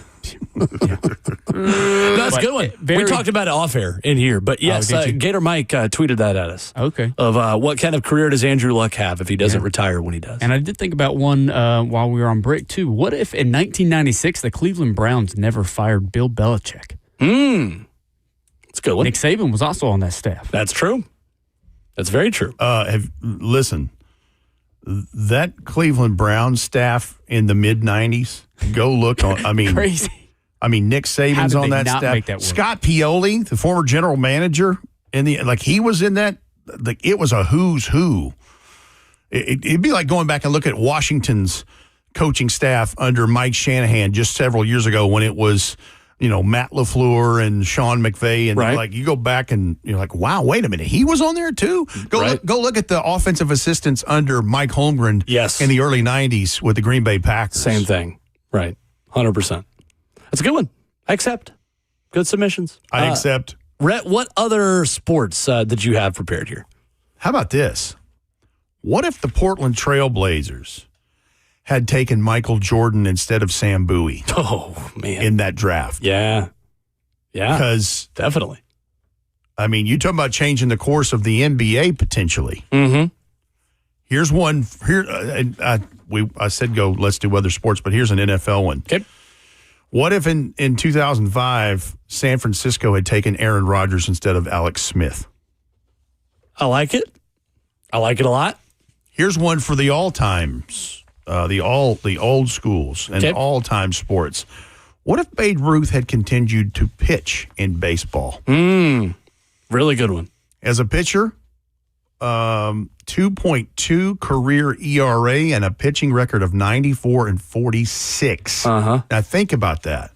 But yet he's known for being the Sultan of SWAT and just crushing home runs. Yeah, I like it. Those are great. That goes to another one. What if there was no color barrier in sports? Because, listen, the guys from those old leagues, Oh, my gosh. Yeah, that's true. Those guys from those old leagues. Original Satchel Paige. Josh Gibson. As late as he pitched into his career, what if that had all been in the big They leagues? think Satchel Paige, when he finally made it into MLB, I think he lied about his age. Right. I think he was in his 40s as a rookie. He would have, as long as he was able to play late into his life. And listen, he would have unbreakable records in Major League Baseball history. Cool Papa Bell would be a household name if there weren't that. So that's a really big time what if. Absolutely. It's great ones. Let's go to Greg up next. 615-737-1045. What's up, Greg?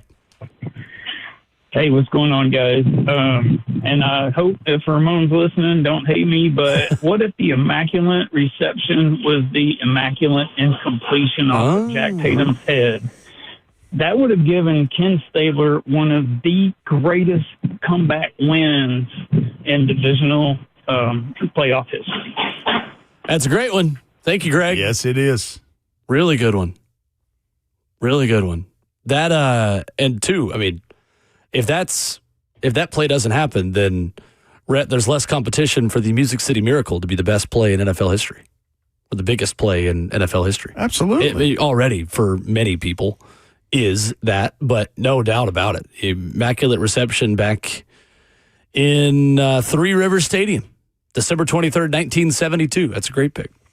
Really good pick. Well, there's one, you go back, and what if Mike Renfro and the Oilers didn't get hosed in the AFC Championship game at Three Rivers against the Steelers? This was in the predates what modern replay systems in the NFL. Like there's some that you can go back in the game and go, wait a minute, that could have been different. Right. In the F&M Bank chat on YouTube, Duck Falling says, what if Michael Jordan had never retired the first time to play baseball? Yeah, see, there's always that speculation about what he was, like if that was, he was supposed to. Like a soft suspension that was just never publicized. Correct. For gambling. Because that's what it was always talked about in so many circles. But that would also mean that I didn't take my cousin Jared, who was a little kid then, and go sit in right field and see him play right field for the Birmingham Barons. Against the Nashville Express. Yes, a part indeed. of Nashville sports history Back at that does Greer not get Stadium. talked about a lot. Throwback. That's right. That's right. Was that a Purity Faith Night or Thirsty Thursday back in the day? Great question. Could have been one of those. It's one of the most Nashville things ever is that they would have Purity Faith Night on Wednesdays, followed by Thirsty Thursdays on Thursdays, back-to-back nights. That's so Nashville. So Nashville. Let's go to Bert up next on the phone. What's up, Bert? Just trying to figure out how it would look if Jimmy Johnson and Jerry Jones never split up. That's a good one. That's a good one, Bert, because there was a third world championship out of that Barry Switzer, even he couldn't mess up. Sure. But, man, it could have been more. I agree. I like it. Thank you, Bert. Appreciate the call. Here's another one. What if Lane Kiffin never leaves for USC? What does Tennessee football look like under Lane Kiffin if he spends multiple seasons there? Because there are a lot of folks that'll tell you they would have ended up in NCAA trouble, but they would have been pretty dang good under Lane Kiffin. And back then, it might be for the best that it didn't happen, but like the challenge of when he left Tennessee for USC was how late Tennessee was in the process and having to settle for Derek Dooley at kind of the end of the coaching carousel when all of that took place. And remember where I was hearing that news and sitting watching a Tennessee basketball game and like, what? He just got here. What are you talking about? Crazy one. Another one, too, college football history. There's so many in college football that we haven't touched yet. What if SMU never gets the death penalty as a football program? And they don't get in major NCAA trouble. And you have Eric Dickerson and the Pony Express that became, as the 30 for 30 tells it, Pony Excess that gets shut down. The history of SMU football is one of the big spenders. Like, it took them years and years and years and years to bounce back from that. Yes, it did. And, buddy, they were doing, I mean, there were other people that were doing the same kinds of things and did get caught, but they were, you name it. They're spending it. Money, all of it. What if Rudy Rudiger correctly gets called offside? Okay, I'm just kidding. That one's just funny. Let's go to Bob up next real quick. What's up, Bob? Yeah, I got what if Jackie Smith was never the sickest man on the face of the earth and caught that football against the Steelers? Yeah. It's a good one. It is a good one. That's a really good one. Thank you for the call, Bob. Appreciate it. Jackie Smith. Yes. It's fair. No. That's a biggie in history back then. Super Bowl 13, Steelers Cowboys. Let's go to Charlie next. What's up, Charlie? How you guys doing? I hope you're doing well. Thank you. If I could stay on the line for a moment to listen on my phone because I'm at work. Sure. But it's two-part. What if Montana never got hurt? And what if Bill Walsh never retired coaching after that Super Bowl? That's a good one. No, those are very Thank you, Charlie. good. Those are very good. Yeah, that's a great one. Joe Montana injury, 1990 NFC Championship game against the New York Giants from a hit from Leonard Marshall. Bruised sternum, cracked ribs, broken hand. Gosh, he missed the 91 and 92 seasons. And then here comes free agency, and all of a sudden he's playing for the Kansas City Chiefs. Crazy. That's the ultimate, that guy played there kind of player and like headshot when you see the headshot of him in a Chiefs jersey. Yeah. He and Marcus Allen both, as a matter of fact. Yeah, right. How about this one? Here's one where we're going in between phone calls here. Yep. This is a NASCAR one. What if Dale Earnhardt hadn't crashed at Daytona and perished in that race? Oh, man, yeah. Because, I mean, that's a sad one. That was in his peak, man. Sure was. He was rolling. Right. 1984 NBA draft. What if Michael Jordan was drafted by the Trailblazers? Brett said that about 10 minutes ago. Well, I'm answering a lot of phone calls. You're good. You're a little busy. You're doing well, there's sir. There's 3 right now that just called in at the same time. You're good. Here's Give me some time. Another good one in the F&M Bank chat. What if Colton Sisson's goal is correctly called a goal in Game 6 of the Stanley Cup Final against the there was a Pittsburgh goal Penguins? called back last night. That was a too early whistle. That's a great one. Ugh, man, that puts me in a bad mood. Sorry. What if Phil Forsberg didn't get called off sides because he lifted his skate? Well, and you could go to all the injuries that the Preds had in that series. Like, what if Ryan Johansson is healthy? What if Kevin Fiala is healthy? Yeah. What if Mike Fisher fractured his he finger. hurt? What if the New Jersey Devils moved here and there weren't any Predators? That's true.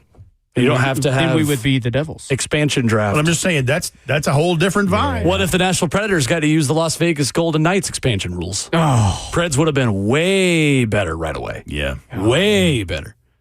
We got time for one more before we get to Slay on the other side. Baxter gets the last call. What's up, Baxter? Well, mine was with Montana if he had never left San Francisco. But what if Theismann had never gotten injured? Oh, that's another good one. Yeah. And that was gruesome. Yeah. Yeah. You don't want to go look that one up on YouTube. That's right. Thank you, Baxter. Man. Appreciate the call. Those injury ones, too. You just think of how people's lives would have been changed, right? Like just so many people at the end of their careers who are living a different life overall if they don't have those injuries. I mean, it's crazy. The person in most recent history that can answer that most definitely would be Alex Smith, the quarterback, who had a spiral fracture of his, like he almost lost that leg. And he actually made it back. Ramon's teammate, Ryan Shazier, who he still says it just was a human highlight reel on the practice How about field. Inking Johnson at Tennessee? Yeah, that's another good one. I mean, Another we can go way down that path. Yeah, for sure. For sure. Coming up, Ron Slay will join us. If you want to hang on the line, we can get to your calls on what ifs at the very end of the show. We'll get some from Slay as well. Slay was at Titans practice last week. Get some of his takeaways on OTAs and Game 2 of the NBA Finals tonight. Talk about that ahead of Spurs-Knicks Game 2 with Ron Slay after this.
Ramon Will continues here in hour 4 on a Friday morning. This is Ron Slay's music. We're just missing Ron Slay. So we are efforting him. Maybe he's got a day off of this segment, just like his brother has a day off from the show. And that is quite all right. Yeah. If so, just Slay, let us know. All good. That's okay. Or don't. He hasn't yet. Okay. Or don't. Called him twice. We'll make it. Texted him. We'll make it. We got a ton of your phone calls, too. And if you do want to call in, then you have the floor on What Ifs in Sports. We've been doing this in the second half of the show this morning, and we'll let you guys lead the way on wanting to get in on this on your What Ifs in Sports history. I'm enjoying going through this and talking about a little bit of history, and June is a good time to do that in Sports Talk Radio. Jimmy is in Unionville on a What If. What's up, Jimmy? Yes, sir. My question would be, what if Earl Campbell or Barry Sanders would have played for a Super Bowl contending team? How many rings would they have? Oof. That's a good one, Jimmy. Great question. Thank you, Jimmy. Appreciate the call. And in fairness to the Earl Campbell part of that, like they were in AFC Championship games. I referenced that one earlier about Mike Renfro getting hosed. Right. Yeah, we were talking about that yesterday. In the AFC Championship game. I think it was a 79 game. Anyway, but Barry Sanders, oh my gosh. And you can double down on that one. And what if Barry Sanders had played longer than what he did? Mm-hmm. Right. Good one on YouTube. Michael with a baseball one. What if Steve Bartman never interferes with the foul ball? Oh, boy. Oh, man. That's a controversial and good one all at the same time. Yeah, right. Right. Really good one. Daryl in Franklin up next. What's up, Daryl? Yes, you forgot about McNair. If McNair hadn't retired. Yeah, we mentioned that one earlier. Football would be changed. Right. That's a great one. Thank you for the call, Daryl. And Rhett, we've talked about doing a draft this summer of guys who, what if they had played in this era? Mm-hmm. If a healthy Steve McNair plays in this era of NFL football, I think he is a top 10 quarterback in this league minimum. I'll tell you who else is Mike Vick. Mm-hmm. No doubt. But we talked about that earlier. And what if Mac 9 had never had all those injuries? Oh, my gosh. He was plagued with them. And probably stays a Tennessee Titan for his entire career at the end of that as well. How about this one? Yes, that's also a possibility. Yeah. How about this one as it pertains to, because I was going to run this one by Slay with NBA Finals going on. Yep. What if Tim Duncan had pursued his passion as a swimmer instead of a basketball player? Oh, yeah, I forgot about that. Because I think about this. In high school, Tim Duncan thrived at the 50-meter, 100-meter, and 400-meter freestyle and was making a serious bid at the 1992 Olympics. However, Hurricane Hugo destroyed the only Olympic-sized swimming pool in the Virgin Islands where he lived, and Duncan decided to focus on the hardwood. That's awesome. That's incredible. That's a great one. I learned that, I think, 2 weeks ago. I never knew that was a thing. Because Geosports, that was one of the questions on Geosports, was pick the spot on the map where Tim Duncan was a swimmer until Hurricane Hugo, which, by the way, I'm addicted to Geosports, and I'm now also, as of this morning, addicted to this 20-0 game. Oh, God. And then apparently there's one that's called Chasin' 117. That is a baseball one. Well, chasing I think it's the 0-1 Seattle Mariners record of 117. There's another one they have called 82-0 that's NBA stuff that's really good, too. That's a good one. That's a good one. You're talking about some time killers now. Oh, my gosh. Oh, my gosh. Yeah, the MLB record of 116 wins in a season. That's right. Whoa. From that. Man, we got loaded lines here. We sure do. You guys leading the way. Titan Willie is in Vegas. Call it in this morning. What's up, Titan Willie? Hey, good morning, guys. How are we? Great. Right on. Hey, so, I actually had an observation. I've been watching, like everyone, watching Cam on the off season over like OTAs or just some of the practices, some of the clips the Titans have dropped. And I've not heard anybody talking about this. But every clip I see of him throwing the ball, he doesn't pat. He did away with the pat, and it looks like the ball is coming out of his hand so much quicker. So he's got his drop back, 1-step, 3-step drop, whatever, and no pat of the ball, and it's out of his hands so much quicker. And so I'm curious to see what the stats are going to be across the front end of the season of the time it takes for him to get the ball out of his hands, and I think it's going to be quicker, and I think it's going to be because he's not doing the pat anymore. So I don't know if you guys have seen that. I don't know if it's something looking into. But yeah, he doesn't pat the ball anymore. So thanks, guys. Good observation, Titan Willie. Thank you, Titan We'll Willie. have to look into that. We'll be able to see practice a couple days next week, or a lot of the week. Monday, Tuesday, week. and Thursday of next week will be. So, yeah, it's certainly something to look at. I'll tell you one thing, Rhett. His arm looks good. He does not look like someone who is still dealing with an ailment from the Week 18 game in Jacksonville. He looks healthy. No, I agree with that. But 100% something to monitor on Cam. It's a good observation. I like it. Another great one on YouTube. This one, I think about this a lot. What if Tiger Woods doesn't have his off-course issues? Tiger Woods probably would have already passed Jack Nicklaus for most majors in golf history. You think about the car wrecks, plural, unfortunately, that he's been in, and all of it. The driving under the influence and the painkillers and all of that stuff. If you had a healthy, totally just You're talking good about potentially Tiger the greatest Woods. golfer ever. One of the greatest athletes of all time as it stands already, but he may be the most dominant athlete, period, if without all of that extra stuff going on, 100%. I still a really think, good too, one. you can talk to people who tell you that when he is right, still today, he's the best golfer alive right now. Like, he can go out if he is in good shape and healthy and still do things with a golf ball that not even Scotty Scheffler can do. Yeah. When he can dial it in. Yeah, I see what you're saying. Right. Let's go to Tracy in Nashville up next. Good morning, Tracy. Hi, good morning. Hey, Rhett, Tracy from Jenkins Church in Nolensville. Hey! How you doing, man? Good, how are you? Great, brother, great. Good to hear you on the radio. Thank you. Len Bias. Yes. What if he does? What if he makes it to the Celtics? That extends Larry Bird's career. It takes some of the pressure off him. It would have changed a lot, I think. No, that's a good one, Tracy. Good to hear from you. I appreciate that. And I'll double down on an NBA one, too. What if Hank Gathers had been able to play in the NBA? Len Bias and Hank Gathers both. I like it. It's a great one. Really good one. Hayden is in Watertown up next. Go ahead, Hayden. What would happen, how would the Cowboys' future look if they said Dez caught the ball? Oh, yeah. What would happen there? That's a good one. If Dez caught it. Great question. Thank you for the call, Hayden. Hey, I'll give you another Cowboys one that was mentioned in the chat earlier. What if the Herschel Walker trade doesn't happen? Oh, man. There's no 3 world championships to speak of because that's what they built that off of. Mm-hmm. Right. And you would have just Deshaun Watson as one of the biggest blunders trade-wise in NFL history. You still have it, obviously, but great one for sure.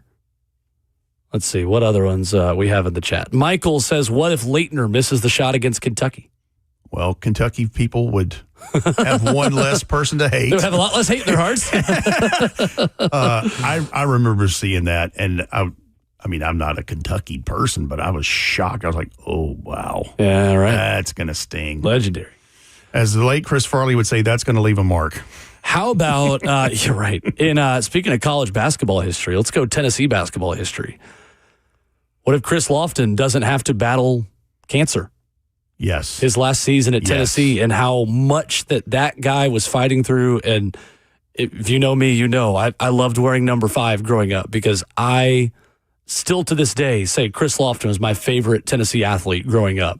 Him and Eric Berry were the two that I just loved so much, and I still do, and respect so much of what those guys battled through to still be as good of athletes as they were through all of it. But man, he was fighting a lot of stuff that was totally unfair to him at the More end of than his the career person at Tennessee. should have to. Right. Yes. Right. Yes. Let's go to Willie up next on the phone. What's up, Willie? Hey, man, I'll tell you what, one of my favorite teams of all time is the Atlanta Braves. What if Tom Seaver gets drafted by the Braves instead of the commissioner saying they were tampering ahead of time? Yes. That's a good one, Absolutely, Willie. I'm with you. What about that pitching staff with Tom Seaver and Phil Necro? Woof. That would have been nuts. The old knuckleball. Thank you for the call, Willie. Appreciate it. That's a good one. That's a good throwback. A lot of Braves ones, too. When you think about the history of those teams in the 90s and a Game 7 against Minnesota that doesn't go your way, and just the gem that you pitched in that game and you still were unable to get over the hump and win it. Like, that is one of the ultimate ones, too. If you could just have scored some runs in that game. Back in 1991, and the 10-inning complete game shutout thrown by Jack Morris that won it, and just still one of the better performances I've ever seen by a pitcher. It's unbelievable. And I saw one related to that. What if Kirby Puckett hadn't had the eyesight issues that shortened his career, because he was a hell of a ball player? The one from my era growing up, and much smaller scale, is what if the Braves never trade for Mark Teixeira? Because had a really big group. Like Elvis Andrus was one of those prospects. He went on to have a great career as a Texas Ranger. Teixeira left after that year as a rental and then became the first baseman for the New York Yankees. Back in that era where the Braves were unfortunately just a farm team for the New York Yankees. And everyone would just leave Atlanta to go to New York, between him and obviously Brian McCann, who did the same, and Gary Sheffield, who went to New York, and all of those guys. But that was the era I grew up on, of one of the worst trades in Atlanta Braves history. That was a bad one. Buffalo is in Hendersonville up next. What's up, Buffalo? I was at that Desmond Packers game up there. It was cold, like 12 degrees. Yeah. I was at that game. But mine would be Alan Kowicki barely had a race team when he won the Winston Cup championship. I mean, he didn't even have a sponsor on the first couple of races, and he picked up a couple sponsors here and there, and then he shot that year. I think it was either 91 or 2. He was right there at that last race, racing with Bill Elliott and maybe Earnhardt, and I mean that whole thing was crazy. And then of course he died in a plane crash, tragic. And Davey Allison also died. I guess he landed his helicopter on a fence. Imagine if those two guys were still with us today. Mm-hmm. That's a good one, Buffalo. Thank you, Buffalo. Appreciate the call. Yeah, Alan Kowicki is obviously of Polish descent. So when he would win a race, he would do a Polish lap. He would go the opposite way. He would drive right for 4 turns when he would win a race. But yeah, that one he was cut way short, and he was a very good driver. Right. Montel Rhett on Twitter says, what if Al Del Greco makes his kicks against Baltimore? Well, it was, and let me say this in defense of Al Del Greco, because that was one of the worst games of his career and the last of his career, unfortunately. But there was a Murphy's Law game that day in 2000, in the 2000 playoffs in 2001. Because if you'll remember, not only that with the block kick and those things, there was one where Ray Lewis just absolutely strips a bread loaf out from Eddie George making a run and returns. Like, it just, anything that could happen bad went bad in that game. Right. Michael on YouTube says, what if Daniel Lincoln makes the kick against Alabama in 2009? Oh, that's a really good one. Yes, it is. First of all, I would have had less friends in 7th grade because I would have been really obnoxious to all of my Alabama friends when I was coming to school the next Monday. I remember one of my classmates in their binder for English class had a picture of Terrence Cody blocking the kick. You could put like in the clear part of your binder in classes back when you'd have a binder for every class. Kids probably don't even do that anymore. A picture of that, and I just Mount Cody. Oh yes, I remember that. And then he had an illegal celebration that should have been called a penalty afterwards. But that's fine. I'm not bitter or anything. Yeah. DJ and Franklin up next. I'm kidding. Alabama fans, don't come after me. DJ and Franklin. What's up, DJ? Hey, how you guys doing, man? Love the show. Great, thank you. Thank you. Hey, Tracy kind of stole one of my picks earlier, so I'm gonna just piggyback off that one. My favorite player at the time passed away, and Reggie Lewis. So what if he was with that Celtics team too, right? Yeah. But I got another one for you too. What if the commissioner never nixed that Chris Paul trade to LA? And I hate LA, but that was some bull. But that was a championship waiting to happen, and they was getting him for peanuts. Totally agree. So that's a great call, DJ. I'll stay back and listen. Yeah, Thank you, that's DJ. a great Appreciate call. the call. Reggie Lewis, that's one people forget about. And Reggie, I'll see that one. I'll give you another one that a guy died way too young, too early.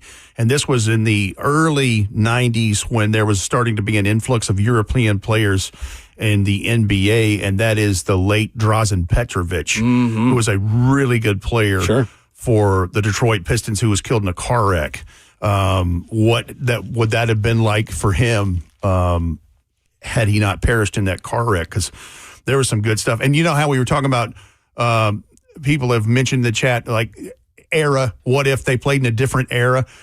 Arvydas Sabonis in the early 90s, a legit 7-footer hitting legit rainbow threes in Portland. What would he be right now in the NBA? Absolutely. All good ones. Great stuff. Everybody's crushed this. We've had so many of these I didn't think of. And we've got more of you still on the phone. So if you are on the phone, stick with us. We promise to get to you before the show ends. So take one final break and get you on the way out after this.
Ramon Will wrapping up the show. Rhett Bryan, Will Bowling wrapping up the week. Have enjoyed all the submissions on your what if in sports. Like, what if Lightning McQueen doesn't stop at the end of his first Piston Cup and wins his first Piston Cup at the beginning of his career? Hypothetical what ifs. I like this. Mythical what ifs. What if he forgot to stick his tongue out? Oh, yeah, right. It would have been a three-way tie. Tommy in the Burrow, next up on What Ifs in Sports. Hey, Tommy. Hey, I'm going to go as probably one of the few Arizona Cardinal football fans in the state of Tennessee. That's Larry all right. Fitzgerald played 85% of his career with on terrible teams, and not only that, sub-average quarterbacks. You look at the years he had when he had a decent quarterback, Carson Palmer, Kurt Warner, but I think you got to throw Larry Fitzgerald in there. I like it. Thank That's you, a Tommy. very good one, Tommy. Appreciate the call. What if he'd been at a different address? What if he was in Dallas? What if he was, I don't know, wherever? What if Calvin Johnson had had a better team to play with? Yeah. Well, the Dick Barry Butkus and the Chicago Bears. What if he had had better Bears teams to play on? Barry Sanders, somebody mentioned him earlier, and I mean, listen, if he's behind those Hogs in Dallas, right, he's running for 2K at least once. No question. No question. Daryl in the Burrow is up next. Hey, Daryl. Hey, happy Friday, guys. You too. Happy Friday, Daryl. Shout out Savage and Slay. Rep, before I give my submission, my little man Logan has something he wants to say real quick to you. Okay, go. Tighten Hey, up, Logan. thank you, Logan. That's what I Tighten needed. up. That's That is right. a shot in the arm I need on a Friday. Thank you, sir.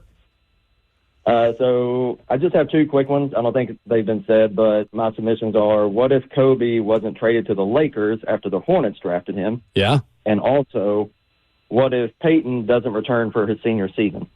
Oh, that's another good one. Ooh, wow. That's another really good one. Thank you for Very the good call, submissions, Daryl. Thank Appreciate you, it. Logan, too. How about, speaking of Mannings, what if Eli and Archie Manning never forced their way out of San Diego? Yeah. To become a New York Giant. Yeah. It's another one. Just because then Phillip Rivers also. Think about the different histories of all those Yeah, that changes the trajectory of things. And then you're thinking about, is there 2 world championships in New York? Mm-hmm. Like, people say, well, it wasn't just Eli. I'm like, you're right, it wasn't. But he didn't mess anything up to get there either. Well, it's speaking of Mannings, too, and we've talked about the injury part of it. If Cooper Manning is able to play at Ole Miss, Peyton has admitted. The word I always heard is that he was the best of the Manning He was the boys. best one, and Peyton Manning's probably an Ole Miss rebel if his brother Cooper is catching passes from him at Ole Miss. Ooh-wee. Ooh-wee. Crazy. Book of Manning is an elite. It's one of my favorite Really good sports stuff. documentaries, too. Really good. And all that stuff.